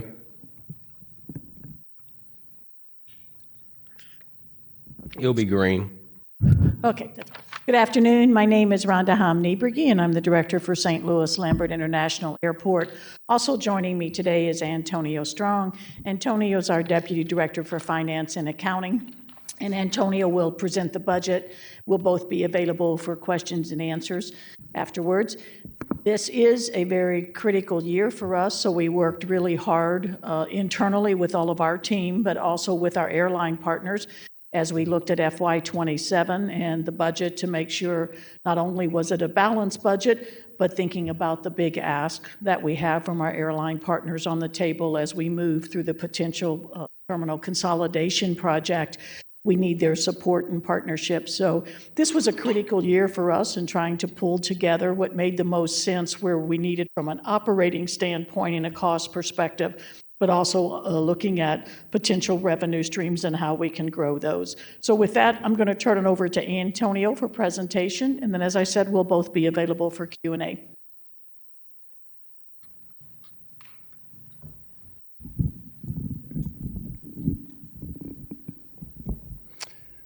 Good afternoon. Antonio Strong, Airport Deputy Director of Finance and Administration. We do have a presentation that we have printed copies for you, but also you'll see the presentation for our budget. So if we go to the first slide, this is an overall budget recap of the budget from the beginning of the budget season until now. So our original budget request to the far left showed that we had a revenue forecast of $249.7 million. Our O&M and debt expenses were about $249.4 million. So that net change between the two was $376,000. Our budget proposed that we received back, that is in your package, the revenue forecast did not change. It was $249.7 million. The O&M and debt expenses, it did change to $251 million. There was a correction of starting salaries for vacant positions that occurred between our original budget submission and the budget that was eventually proposed and submitted through ENA. So that left a net change in assets of 1.3 million decrease. However, we're going to start off the budget season with a budget amendment proposal. The revenue forecast will remain the same. The O&M and debt expenses will be $249.6 million. We are changing our salary savings reduction, which is also considered a vacancy rate factor because we have a fully authorized number of employees of 520 employees. But never do we have a total staff of 520 employees at the airport.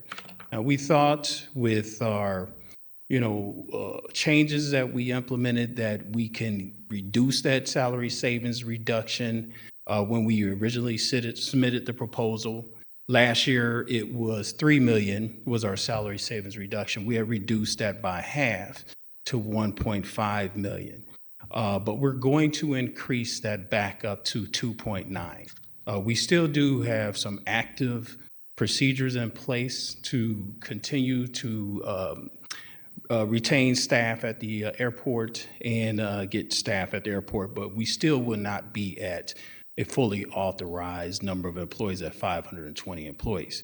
So with that budget amendment that we're going to propose, that net change in assets from a budget perspective will be $96,000.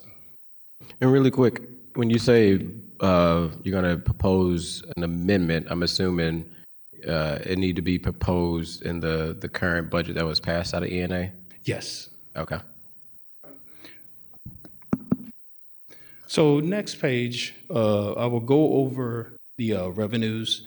So if you just pay attention more so on the far right, what we do is we compare our budget for fiscal year 27 to the forecast of where we expect to end at fiscal year 26. So the first four lines are basically based upon airline activity. We have been working with the airlines and negotiating with the airlines for a new airport use and lease agreement.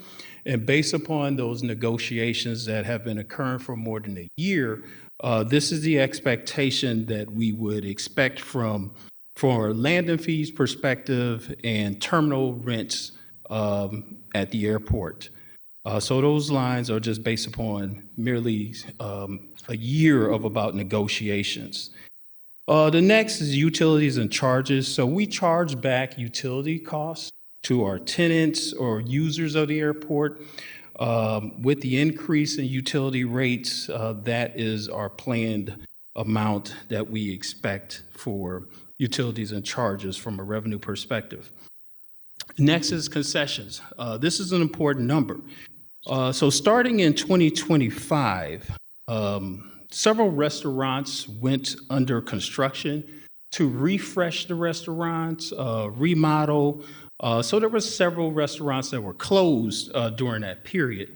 But all of those restaurants have completed their refreshment and their remodeling, and we expect a full year of activity for our concessions at the airport. So with that plan of concessions and all the concessions being open for the year, we do expect about a 18% increase over our forecast of where we expect to end for fiscal year 26. Airline revenue mitigation proceeds, that amount is based upon our bond indenture. That number never changes. So from a revenue perspective, it will always be the same amount. Interest revenue, well, we don't know where interest rates would go, but we just budgeted for a conservative amount for revenue for the year fiscal year 27 of about $4 million. Parking and miscellaneous, we have a lot of, we do have a new parking operator that started last year, July 1st of 2025. They have implemented a lot of new ideals. They also, we just mentioned in our airport commission meeting that there is a way for passengers to track the shuttle buses when they're waiting for a shuttle. There's a lot of new ideals, a lot of new revenue items that they are proposing for this year. So, based upon these new additions that are happening here at the airport, from a parking perspective, we do expect that to increase about 12% to 39.4%. Pledge PFC revenues from a passenger facility. There's a passenger facility charge that is charged on every ticket that a passenger, when they purchase a ticket, that money goes into a construction fund until we're allowed to use those monies from a FAA perspective.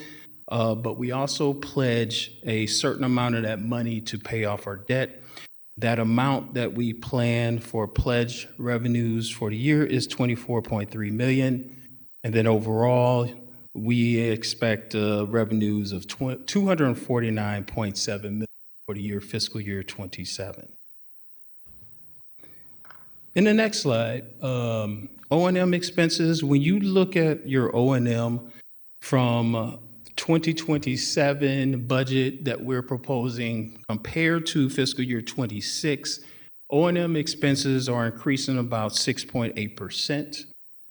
From a debt service perspective, it's decreasing about 10.6%.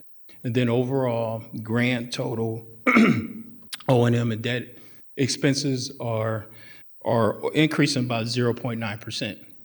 So at a time of rising inflation, tariffs, we believe that 0.9% is a very good number to land at for the year. What I did in the next few slides is I highlighted some of the changes from this year's budget request, from the prior year budget request, and try to give you an explanation why there are increases or decreases of about 10% or more in our budget. So if we go to the next slide, I'm going to talk through a few of these changes that we are seeing. First is salaries. Our regular employees, we do anticipate $2.6 million increase. That will be due to salary merit and rate increases, but also, as I mentioned, there was a system correction to accurately update the starting salaries for vacant positions. So that is in that new number for the year. Salaries for fire, we see an actual decrease of about 3%, and that is due to there's a number of vacancies that are possibly going to happen this year. Some of them are senior level positions in the department that will happen during the year. So we do believe there will be a slight decrease for the fire department. Overtime, so we do still have a few high vacancy rates in various departments, but we are implementing a new seasonal program at the airport. When snow season, which typically is around October timeframe for us until April, we are planning to hire temporary seasonal employees to assist with snow removal. So we do believe with that temporary assist of employees that our vacancy rates could possibly go down. And then in the next section, salaries per performance employees, That is where we're inserting that new program. So that new program for seasonal employees will increase our salaries per performance employees, temporary employees, by $229,000. Car allowance is going down about 21%. We are seeing, based upon historical averages, that there's a lower number of employees that are receiving car allowance, and that is most likely due to several employees now are no longer living in the city, and some, they are not allowed to take a car allowance unless you're living in the city. Employees' retirement and employee retirement system, that amount is kind of dictated to us by the Board of Trustees. They established an amount due for fiscal year 27 at 19.6% of covered payroll, and the increase is due to any actuarial assumptions. Next page. Yes, in this slide, so you see the fireman retirement system. Again, that is a number that is dictated to us based upon actuarial assumptions from the pension board. They determine that valuation for our budget. So we do see a decrease of about $253,000 in that area. The salary savings reduction is what I mentioned before, which is also kind of known as our vacancy rate factor. For fiscal year 27, we originally had planned for $1.5 million. We do plan to do a budget amendment or request a budget amendment to increase that to $2.9 million via the Board of E&A. But we still have active plans in place to kind of reduce the number of vacancies throughout the airport. And as those plans get in place and as we look at the budget every year, we do plan to see that salary savings reduction decrease more. Communication supplies, there was a clerical error last year during the budget that was uploaded, so that is the only reason why there is an increase in that area. Facilities and grounds, we see an increase of about $319,000. Due to the frequency of winter weather usage, we took another look at that number during our budget. We did have to increase that, and then just looking at historical usage of our supplies, we had to increase some of the numbers and the inflationary increases in costs. Everything seems to be a little bit higher now. So those parts or any other chemicals that we have to purchase, we did embed an increase for those items. Next slide. In this slide, we have a decrease in this area, fleet rental leases.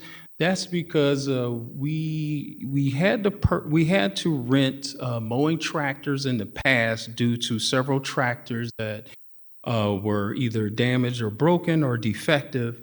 However, we did purchase some new mowing tractors in fiscal year 25, so that decreased our need to rent tractors again in fiscal year 26 and 27, so we did decrease that by 20%.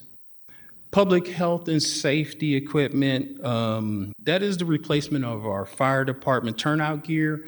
That happens like every 3 years, so we do expect an increase of about 62% or $15,000 in that area. Computer capital assets, that is a decrease, but we replaced several servers last year, and we're not required to purchase those again in fiscal year 27. And next, facility and grounds capital assets, we do plan a decrease of 28%. Again, we replaced various equipment for the electric department last year, not required to purchase those again in fiscal year 27. And fleet capital assets, we're just reducing the number of vehicle purchases for fiscal year 27. So we do plan a decrease of 8%. Next slide. In this slide, computer contractual services is at the top. We do plan an increase about 6.2%, but that is due to software licensing. Another one of those items we do not have control over. So we have several software programs at the airport. We do expect to see increases in those software licenses next year for fiscal year '27. Facility and grounds contractual services, we do plan an increase about 11.8%. A lot of that is due to the cost of the goods and supplies that we have to purchase for our departments. So we do plan an increase in that area of 11.8%. Fleet contractual services, we have planned an increase in that area due to auto parts contract and a new Body Works contract. Utilities, just based upon historical usage and assuming ownership of a few buildings scheduled for demolition, that has increased about 14% to $1.3 million increase. Environmental contractual services, we do see that would decrease next year. It is due to transponder maintenance contractual costs actually have transferred to another department account. So that other department account is account number 56200. So you would see an increase in that account, but a decrease in this account. Internal service, we do expect maybe a possible increase in this area. That is for probably a rise for services allocated from the city, including any Oracle software licensing costs. Next slide. In this slide, professional services, we do possibly expect a decrease in that. As I mentioned, we do have a new parking management contract, which was lower than our anticipated costs that we budgeted last year. And this just overall, in our accounting department, we have a few contractual contracts that we expect to be a little lower for fiscal year '27. Next, taxes and licenses. So embedded in this is the gross receipts tax that we pay to the city. As airport revenue increases, well, also that gross receipts tax also increases too. So we do expect an increase of 31% over the prior year. Surety bond premiums and insurance. We have been working very well with our insurance broker to implement some new ideals to decrease our insurance premiums. So they have really worked very well with us, and we have actually seen material decreases in our insurance premiums. So there is a decrease anticipated for next year of about 9%. Excuse me. Principal payment for bonds. We have no control over that. That's kind of a structure of payments outlined. Anytime that we issue bonds, we do expect a 5.2% increase in that area. Interest payment, excuse me. Again, structure of payments outlined in bond issues. We do anticipate a 28% decrease.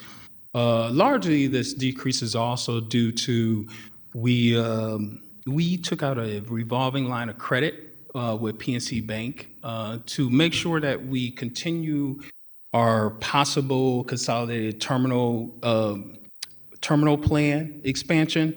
That revolving line of credit allows us to continue with any possible construction projects until we issue bonds.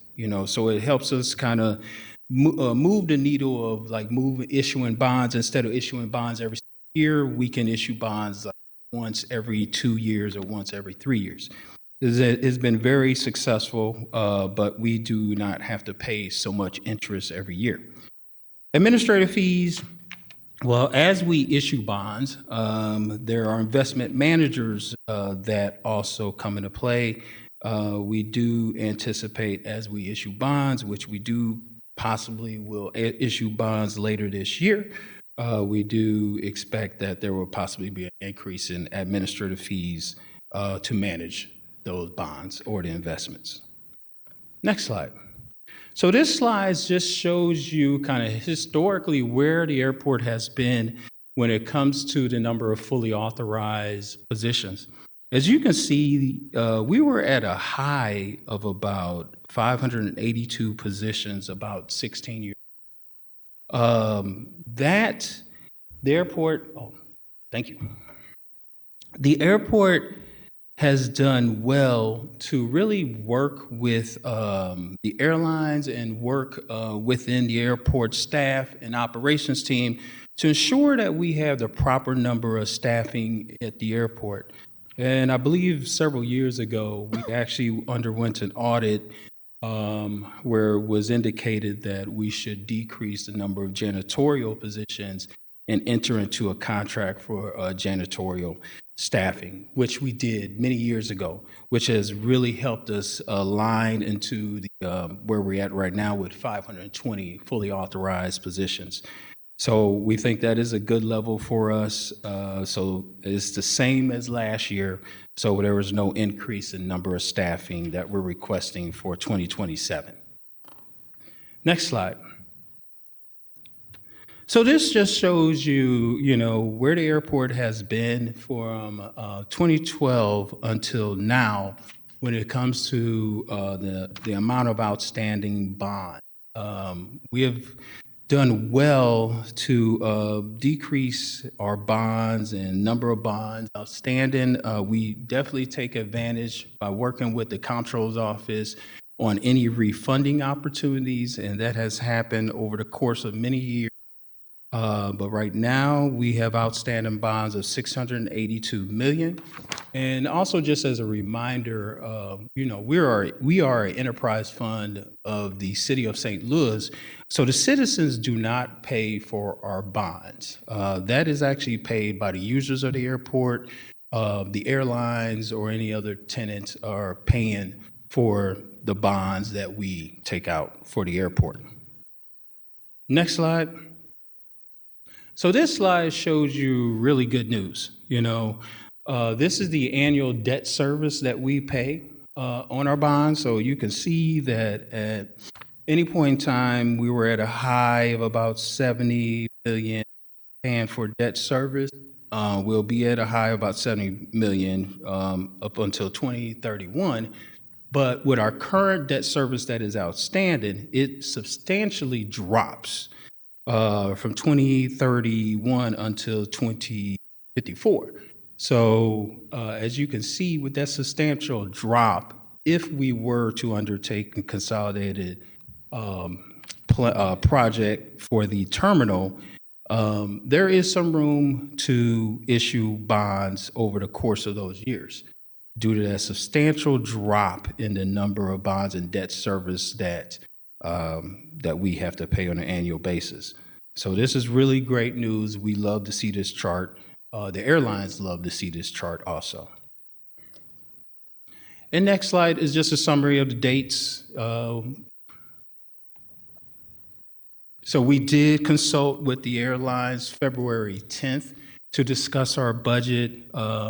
We presented the budget to our airport commission on April the 8th. The budget was part of the board of E&A, April 22nd. And of course, we're here now presenting the budget for your review and approval.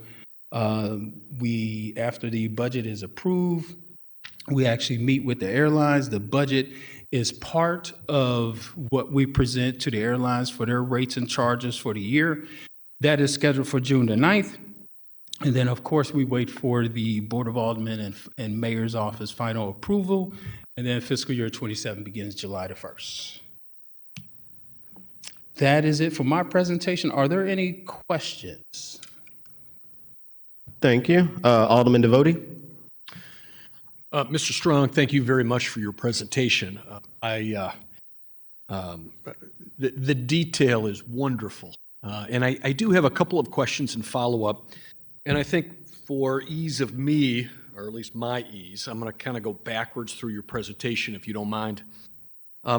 You mentioned right off the bat, specifically with respect to timeline, that the fiscal year 27 rates and charges will be presented to your airlines in early June. I know, looking at the bond debt service chart that you presented, one of your statements was the airlines love to see the bond debt go down. this is probably an obvious answer, but educate me, because I'm not in your business. Why do airlines like to see that bond debt service ratio go down over time? Yeah, sure. So essentially, they pay for that debt service. So as I mentioned, we're enterprise funds. So the users of the airport pay for that debt service, and that all lies on the airlines.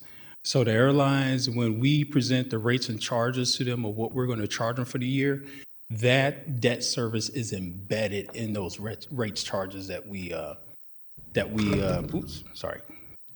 Yeah, that debt service is inserted in that rates and charges. So they pay for it. So obviously, as the debt service goes down, that's something an airline wants to see, because it ultimately will reduce the charges that the airline sees. Yes. Yes. And the second piece of that is for the ability for us to ultimately get the new consolidated terminal program approved. They have to see that debt going down, because we would be taking on new debt in order to fund that project, which they will then pay for.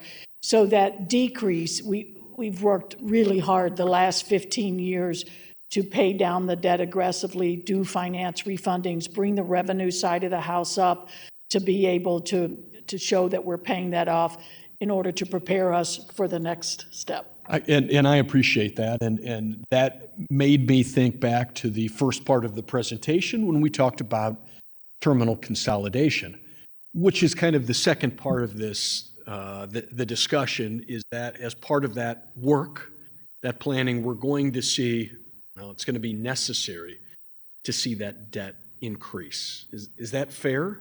Yes, if you go back to the slide that was 3 slides ago, I believe, where you saw the debt rise a little bit in fiscal year 25. When we started working on the consolidated terminal project, there were enabling projects. We did it in phases to try to get it the most expeditious way. So that first phase was about just shy of $350 million that we had to take out in debt to be able to fund the new airfield maintenance facility, the new central utility plant, the new west de-icing pad, and the demolition of the Missouri Air National Guard. All of those are well underway, but that debt was taken out to fund those. So that's why you saw that increase in FY25. Now you're starting to see again that decrease, because that debt is in there, but we are going to go out more than likely in August or September. October for the next bond, which will fund that next phase of projects. Antonio mentioned we're using a revolving loan, which we set up to pay for the program management, the design, and for some of the other enabling projects, but we have to pay that money back to that revolving loan. So we've been working closely with the financial advisors and the comptroller to try to find the right point to go out for that next debt sale, and we think that's this fall to get the best price and lock it in, and then you're going to see that start climbing back up as that sets in. I just had an opportunity to glance at the paper this, but I think I saw, you guys correct me, that there was news of a new, oh my gosh, a new direct flight overseas. Is that right? And that, of course, follows the news we saw a couple of weeks ago when the mayor and county executive Page and a group of folks went to London on a direct flight. Can you educate us on how the positioning of debt service as well as the terminal consolidation, how that affects your ability to do your job, to bring more airlines and flights into our airport? Yeah, they correspond hand in hand. After we had the dehubbing, what we lost mostly here was the European market, the flights we had to Europe, and we lost that connecting traffic that TWA/American was bringing through. So that's what we had to bring back up. And through the partnership with Southwest over the years, we've been able to bring a lot of connecting traffic back, still not to the magnitude of the hub days, but a significant amount of connecting traffic, which has garnered more flights for us. All of that drives new revenue. Weight the number of gates that the airlines need to use. Southwest keeps expanding gates. And then as we were able to attract both the Lufthansa almost 4 years ago now and the British Airways, again, those are large airplanes. They are bringing in really more opportunities for business, expansion to St. Louis, I believe. And so with that, again, you get the landed weight, you get new carriers, you get more people that's outside of the circle of 2.8 MSA. So we see people coming from Cape and Joplin and Springfield and Columbia to take these European flights. So the add of those has been a tremendous opportunity to help us grow revenues, both from rental cars, parking, taxis, Ubers, Lyfts, but the concessions as well. And so it does all tie hand into hand. And as far as the airlines, in order to think about approving ultimately a project like this terminal, which is an entire campus revitalization, it's a massive project. They need to know that we're working in tandem with them to continue to pay and be responsive to our debt, making sure that we are not wasting any money, making sure that we are taking advantage of every revenue stream opportunities there. And if you don't have both of those working together, both trying to grow the revenues at the same time pay down the debt as you're taking on new debt to fund the project, these things can't happen. So it's a critical interaction of the two. So you referenced our past as a hub. What do you see in the future? What does our airport look 5-10 years from now? When we did our master plan, we looked all the way to 2040 in terms of our passenger growth and employment opportunities. We partnered with the FAA and with the airlines to look at that trend. What we anticipated was that we'd see 2% growth each year, ultimately by 2040, getting us to 20 to 21 million passengers. We're currently at 16 million. So we do see nice, steady growth. A lot of that does evolve around the industry. Right now, fuel prices are panicking the airlines. And so while we have not seen pull down, there are a lot of markets that have seen some flight reductions because of the fuel price increase. So, we have to watch those things very closely relative to industry trends. But our ability to grow is going to heavily rely on continuing connecting traffic through St. Louis. That's a critical piece with Southwest because our local, we're not growing, right? As a local market, we're not really growing. We do see some growth of business opportunities with both the Lufthansa and BA and maybe bringing that, but the population in our region is not growing. And so the growth expectation is really coming from that international, drawing more people from around both Missouri and Illinois that's outside of our MSA, and then that connecting traffic. And you've used a term of art, MSA. For those folks who might be watching this via YouTube, what is the MSA or what is an MSA? Right. The MSA is the Metropolitan Statistical Area, Sure. And that is 2.8 million people. So if you look at the map, that includes the St. Louis Metropolitan Statistical Area, and I think it's 16 counties, in that MSA, but that's 2.8 million. If we think about the broader circle, which we do when we market, like the BA flight or the Lufthansa flight or additional markets that are long-haul markets, we really draw a 4-hour radius, which takes us into Springfield, Illinois, down in the Boot Hill area, down in southwest Missouri, up past Columbia and Boonville. That brings us to 4 million people that we're now tapping into, and we're seeing those people book, especially on the international flights, because of the access that we now have with the nonstop service. What we're hoping is that would bring those customers to do more of the domestic flights as well because of the ease of access in and out of our terminal and the Sure. network that we have. Excellent news. Madam Clerk, if you could go back, I think it's 2 slides, if you would. The slide titled Airport Budget Request, Fiscal Year 2027. One more. It's actually a chart. I'm asking you to go backwards. I know this is confusing. I'm sorry. Yes, ma'am, perfect. So this, Mr. Strong, I think this is where you were talking about employees. And I think your point when you were looking at this particular slide was the steadiness. Essentially 520, 521 employees over the last handful of years. One of the remarks you made when discussing this slide was a reference to a study or an audit that was done several years ago that talked in terms of maintenance or custodial personnel. I know earlier you actually, with respect to the line item budget, that one of the notes that you actually specifically talked to us about under the facility and grounds contractual services, you mentioned an anticipated rise or a budgetary rise of just under 12%. I note that with respect to that rise, which in total is about $5 million, that 3.4 of that is tied into custodial staff, another 350,000 into building maintenance. I take it that these are the type of folks before audit that were direct employees of the airport. Is that right? That's correct. Okay. So at this point in time, we are contracting those services. From a budgetary perspective, we're seeing an increase, just less than 12% year to year in the budget. But is it a good, from a perspective of airport operations, does the findings of the audit remain true?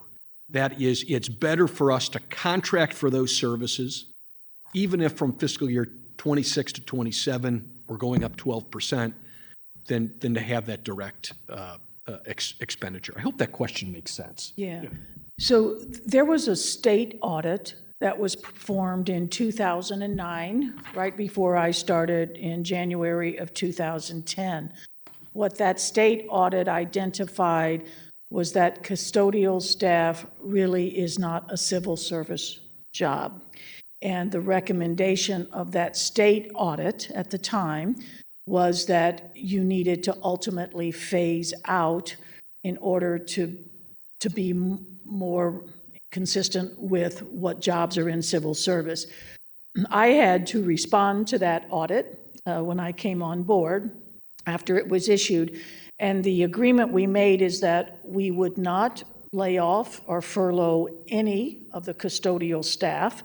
We would retain them until such time they either retired, moved within another position at the airport, or attrited out. And so it has taken us almost 15 years to do that. And over time, as we attrited those down, either through retirements, many of them moved into higher level positions at the airport, great. Some moved into city positions elsewhere, and others just retired. But as that number attrited down, then we started putting out RFPs, requests for proposals, for the janitorial staff to take over pieces of the airport. Now, the RFP that was recently went out, that will be coming forward here in the next month or two for approval through our Airport Commission and E&A, covers the entire airport. That's extremely useful context. Thank you very much. And we've got up on the screen that the chart of budgeted positions. I guess the line that we see in many ways probably traces that attrition that you just described. Is that fair? Yes, absolutely. There might have been a couple of other positions along the way, but a good number of that drop has come as a result of the attrition of the custodial. Madam Clerk, if we could go back one additional slide. My eyes are terrible. I think we're at the slide that begins professional services, are we? Correct. Okay. There was a discussion here, and I think this is one of the line items where we're actually, you had, yeah, one, no, the other way. You actually were there, Aura. Yeah. One more. No. Other way. That's fine. You're going the other, keep going. One more. Hold it. That's it, perfect. Yeah. So this is actually a line item where the proposed budget goes down 5%. And you talked in terms of parking management. The thought is, the way I understood your comment, Mr. Strong, is the contractual amount that the airport is responsible for is actually going down. Is that right? Yeah, so the new contract started July 1, 2026. So at the time that we created the budget last year, fiscal year 25, we didn't know the exact number of what that contract would come in at. So we budgeted at a certain amount. Let's say, for example, we budgeted that contract to be $5 million. Well, it ended up coming in at only $3 million. So, we were able to capture that in fiscal year 27 budget that, hey, let's take advantage of this lower contract than what we anticipated. So there's been some recent reporting about parking rates going up by $1 or $2 per day, I think, with the longer term lots, if I'm remembering correctly. What, if any, relationship is there between what the airport is paying for these contractual services and the fact that our customers are paying, again, depending on the lot, $1 or $2 more a day? Yeah, I can take that one. So there's a couple of things on that. I do think that the recent increase for the parking rates had to do with increased fuel cost. We just bought 27 new shuttles over the last 18 months in order to replace aging shuttles. And then in addition to that, as Antonio mentioned, we're rolling out some new services that have been a consumer request. The first of those was a tracking app so that if you're waiting on a shuttle bus that's taking you to one of our lots, so we own 2 garages and 5 lots, and I'll talk about a 6th lot that we're getting ready to start constructing here soon. But our parking contract manages those shuttles. So now you have an app, and it can show you exactly where that shuttle bus is, so you know how long your wait's going to be for that bus to pick you up. The second piece of that, especially because Terminal 2 fills up consistently almost every day, there's been a huge ask to try and do some sort of a reserve parking or something for the Terminal 2. We worked with our new parking vendor, which is Last Parking, who were really, really happy with their innovative ideas. But they came up and proposed to us that we should take Lot E, which is the lot that is adjacent to Terminal 2. You can walk to Terminal 2 in a lighted walkway, or there is a dedicated shuttle bus that runs, but to make that a reserved lot. So effective July 1, that will become a reserved lot. So customers who want to reserve and know that they have a close-in parking space that's walkable to Terminal 2 will pay a $10 rate for the reserve and then the annual daily rate. So it was a combination of offering more services that have been a request. Both of those services require some investment in both the software, hardware that's going to go in to do reserve and to do the tracking, but then also the new shuttles and the overall maintenance on the Terminal 1 garage, which ultimately would come down with the proposed new project. But that Terminal 1 garage is a very heavy maintenance liability right now. So our annual cost on keeping that alive and keeping it safe just keep rising. So it was really a response to those items versus a direct correlation with the contract services team that we have. Again, I appreciate the explanation. It makes sense. Madam Clerk, if you could go again backwards one more slide. And I realize I'm going backwards through the presentation. Oops, sorry. The first item here on this sheet is computer contractual services. But I actually wanted to ask you about utilities. Your comment, Mr. Strong, and this is the 4th category down, was that from a budgetary perspective, we're anticipating a 14.5% raise based on historical usage and assumed ownership of buildings scheduled for demolition. I get the rising cost of utilities. That makes sense to me. But explain the idea, the second part of that statement, the assumed ownership of buildings scheduled for demolition. It seems like if a building is demolished, there wouldn't be any utility cost? What am I missing? So the building is not demolished immediately once we take over the building. So, for example, we took over the ownership of an old credit union facility. That credit union facility is probably vacated about a year ago, but that building still exists in its form for about another 6, 8 months. But it still has not been completely demolished. So in the meantime, we still have to take over any kind of utility costs that is running through that facility. Yeah, go ahead. Oh, I'm sorry. In addition to that, the entire Missouri Air National Guard campus, which is adjacent to that facility, where there was also another vendor in there, which was JetLinks, which had corporate hangar. They moved in preparation for those buildings coming down. They moved across to the northern side of the airfield in another hangar that the airport has. But again, those utilities were still attached to that facility when it became ours. And even life-saving utilities in the buildings that have been vacant in the Moang for 16, 17 years now, there was ongoing costs. So we did see utility cost rise, but we saw utility savings as a result of, and total in that complex, I think is 17 buildings that's being demolished. I understand the and part of that now. Thank you. And then finally, Madam Clerk, the last subject I want to talk about is actually under the first section. So if you go all the way back to where Mr. Strong started to break things down for us. No, again, I'm going backwards through I'm sorry. I should have. The first, it's titled Salaries Regular Employees, if we could go there. Should just be one more, I think. There we go. And I've been asking questions long enough that my computer actually shut down. So I know the chair is going to get on me later on about this. I apologize. We talked about salaries, or you did, Mr. Strong, and of course we're all very aware of the wage study that was commissioned by the city. And my understanding is that study also looked at folks employed at the airport. Is that fair?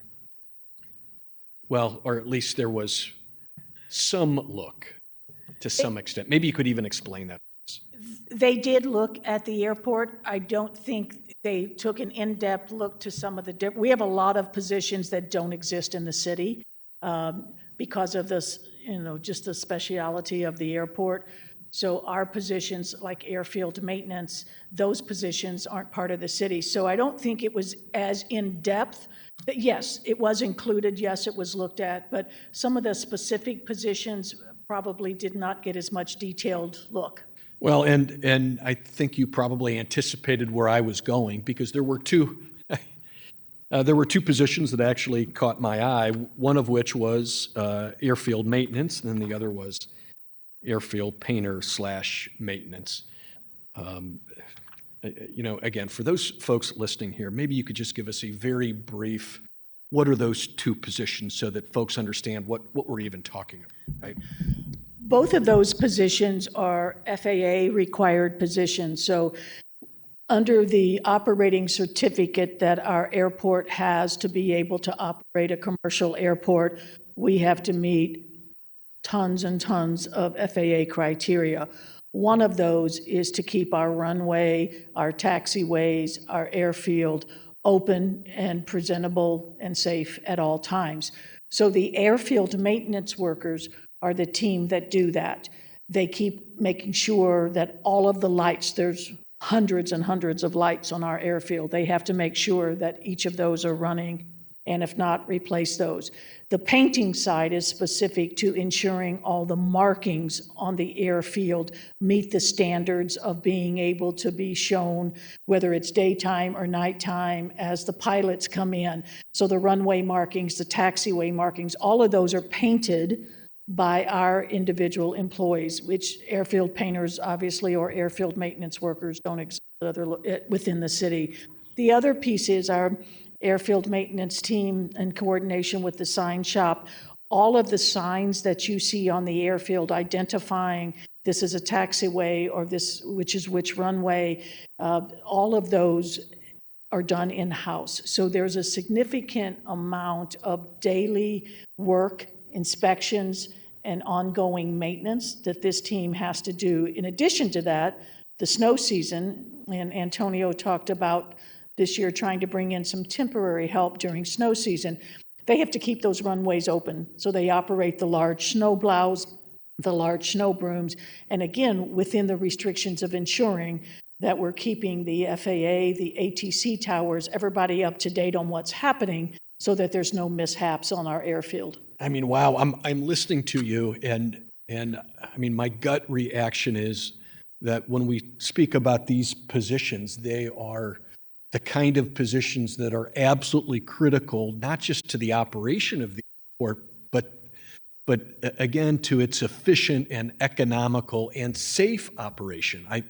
I trust you would agree, right? Absolutely. Yeah, and so one of my questions that I'd appreciate some education on, and I know I'm getting a little bit into the weeds here, but looking at the pay study or the pay bill, which I know is a slightly separate issue here, but it comes into the budget because we're talking about employee salaries, is it seems that with respect to these two positions, in a time where we are trying to be very cognizant of how city employees or those in city service are paid, and we're trying to make sure that those folks are appropriately paid, that they are paid within 5% of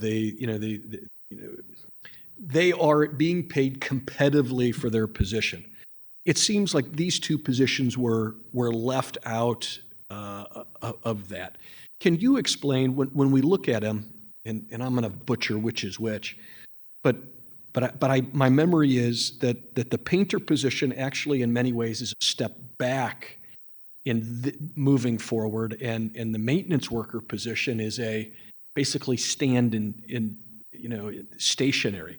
Mm-hmm. Can you explain your thoughts with respect to the budget as it relates to those two positions, and what, if anything, we should do from when this committee is looking at potential amendments? Yeah, we've been studying very closely now that we've got the compensation or the pay ordinance out. Our HR team, along with the deputy directors and myself, have been looking at all the various ones. There's a couple that stand out as the airfield maintenance and airfield painters, which we think are not competitive. So we will be working with the Department of Personnel to look at those and try to adjust that, because we do think that, and we still, even in that particular position, we're seeing 22% vacancy rates. So we're not up to speed either in those. During critical times of the year, they also mow all the grass on the airfield, and you can't just bring in contractors to do that work. You have to be very specialized in your be able to work on the airfield, drive on the airfield. So we have been trying to supplement that with some outsourced, especially on mowing and stuff, and using extreme training techniques to try to get some people up to speed. But those are a couple that I think we will continue to work with our HR department, who is open to listening to us, I think. Good. To try and address the concerns we have. And so it looks like you have done some internal review of those two positions at the least, realize that they are not now competitively salaried or paid. Where do we need to be? And I know I'm getting into the weeds here on you, but where do we need to be to make sure those positions are competitively paid moving forward? Yeah, I don't have the number in front of me, but we have for a while looked at other airports that are our size or larger, not airports that are smaller, obviously, where, we are the second largest medium hub. So, as far as 455 airports in the country or public airports, we're number 34. So we are right on that cusp of a large hub. So we have a large operation in a medium hub category. And I think what we compare to with other airports, it's the range is off. And so we'll continue to look at that. But to give you an exact answer, that in front of me. And I know I'm catching you, Cole, but it does sound like, though, you don't have it at your fingertips. You do have access to, you believe, appropriate range. Fair? Even if you don't have it as you're standing here today. Yes. Okay, thank you. I've taken up too much of your time, but I apologize.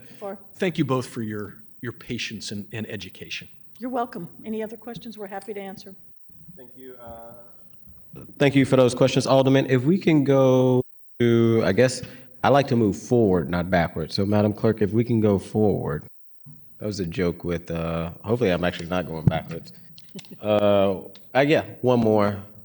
I don't get many times I get the joke with the Alderman. And one more. Which one? Yeah, she got it. Could you explain again the taxes and licenses part again? Yeah, so taxes and licenses. So as a city-owned airport, there is a unique item that we have to pay to the city.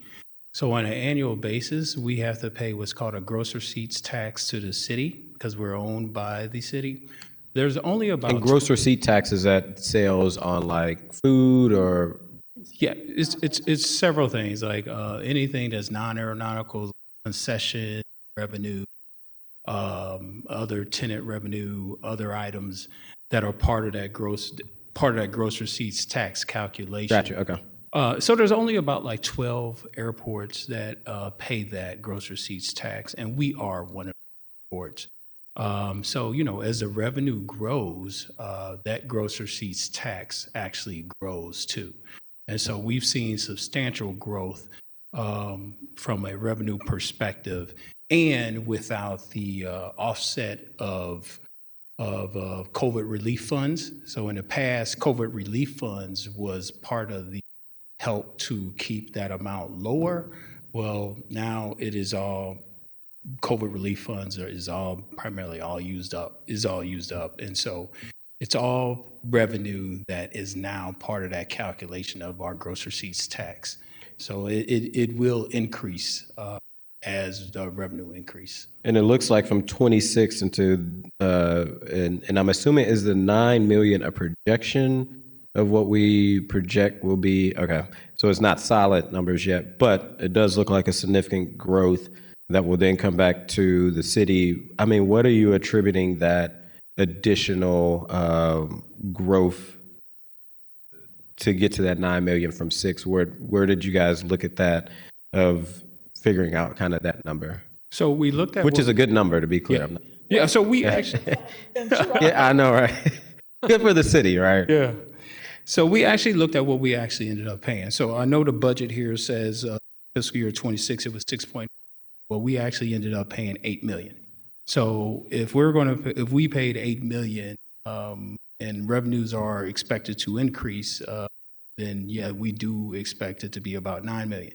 And the reason why we had only budgeted 6.9 million, because we had anticipated that we still would have some COVID relief funds to offset that revenue. But no, we no longer have any COVID relief funds. So anything from a revenue perspective that was brought in from the airport, it went into that calculation, and we ended up paying like about 8 million for fiscal year 2025. Yeah. One additional comment, Chairman, is that if you look at, we have changed a lot of our food beverage concessions at the airport to bring in better and higher quality concessions that reflect more a little bit about the city of who we are. So we now have Peacemaker, we have a Blues Bar, we have more of the restaurants, Three Kings, that people are associating with. As a result of those now all being refurbished and reopened, we're starting to see that revenue increase as well.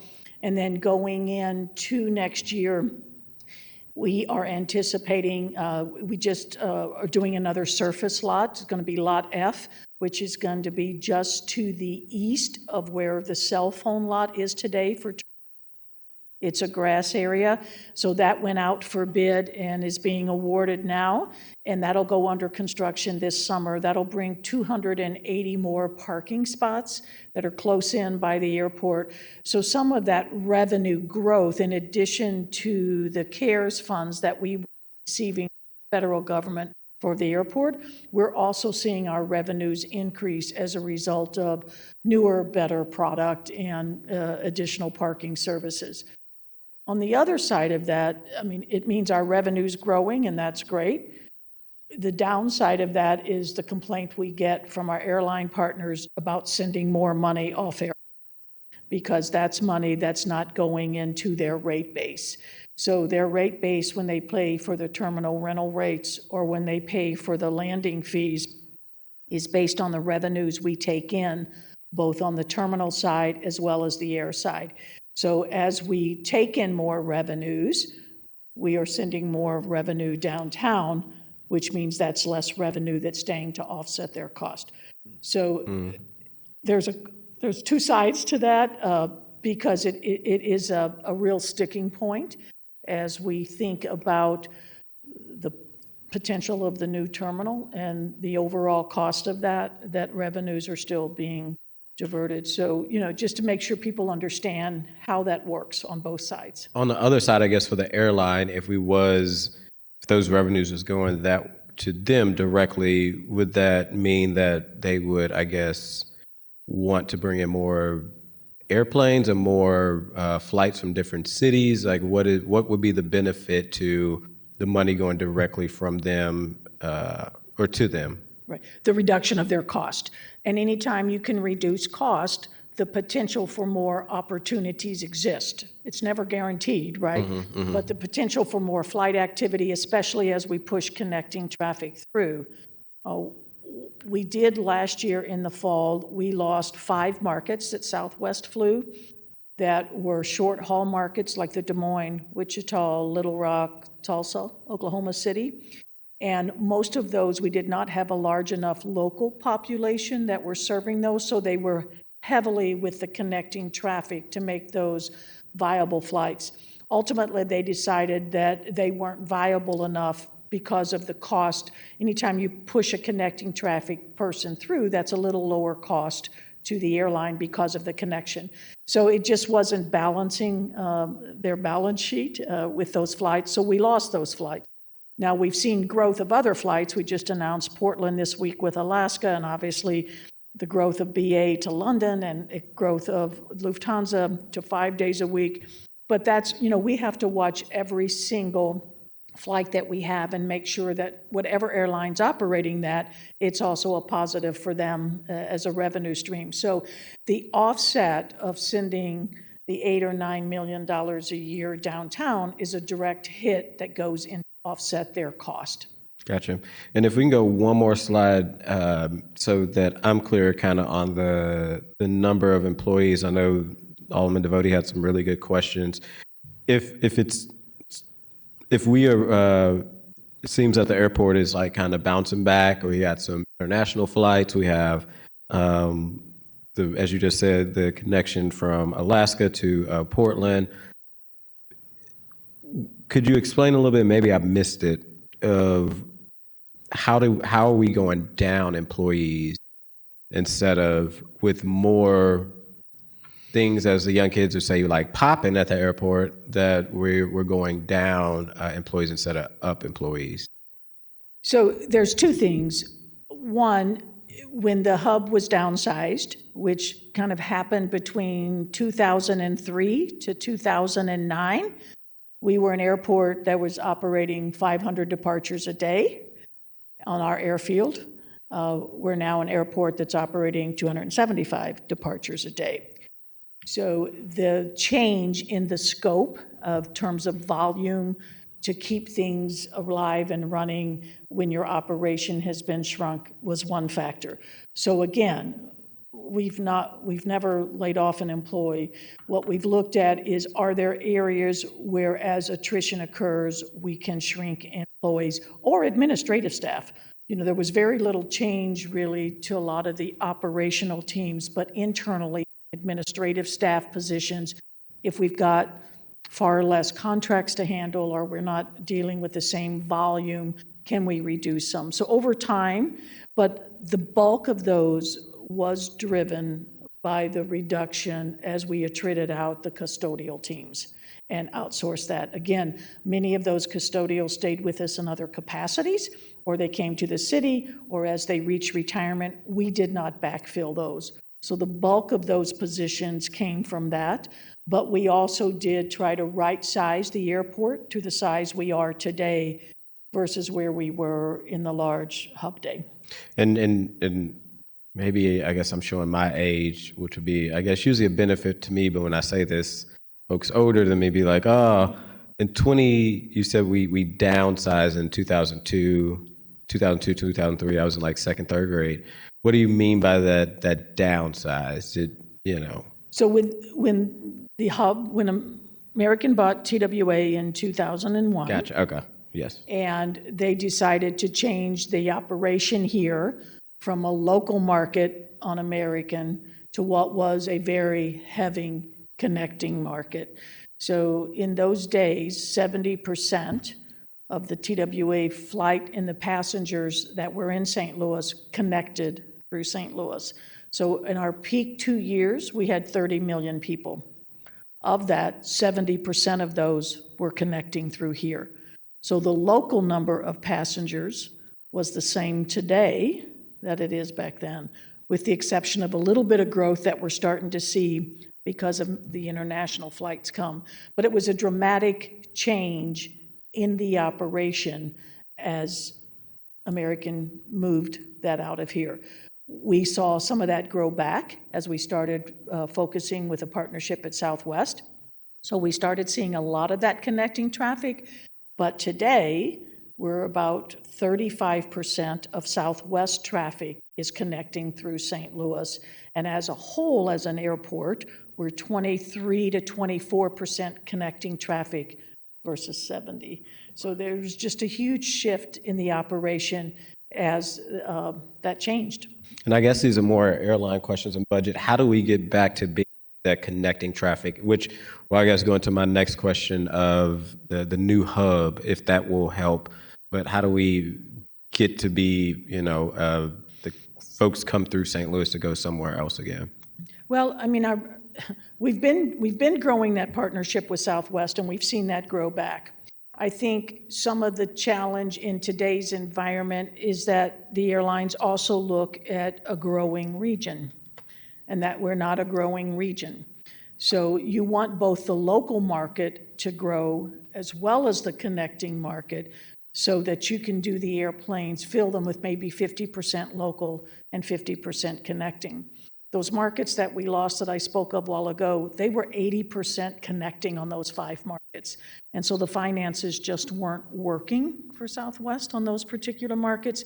So for us to continue, we can grow in some small increments, but I think, we mentioned that the forecast for 2040 is to get us to that 20 or 21 million. That's growing 2% a year, and the bulk of that is coming from growth of connecting traffic, but not back to the magnitude of when you were operating a large international hub out of here. And what is the timeline of, and I know it's kind of still in the works, the timeline of like the new hub that would be a consolidation of the airport, correct? Or so I want to make sure I'm understanding the question. Are you asking about the terminal consolidation? yes, the terminal consolidation. Okay, I wanted to make sure I was understanding. So one of the reasons that we think that is so critically important, while we know it will drive our cost up, it also will drive some revenue growth because the garage goes from, in Terminal 1, the new garage goes to 7,000 plus spaces versus 1,900 that we have today. So there's revenue growth there. On the concession side, our terminal, when it was built in 1956, concessions was not important. So we know that we don't have enough space to grow concessions. We'd like to put more. We've refurbished them, we've brought in new trends, but we can't really grow the number.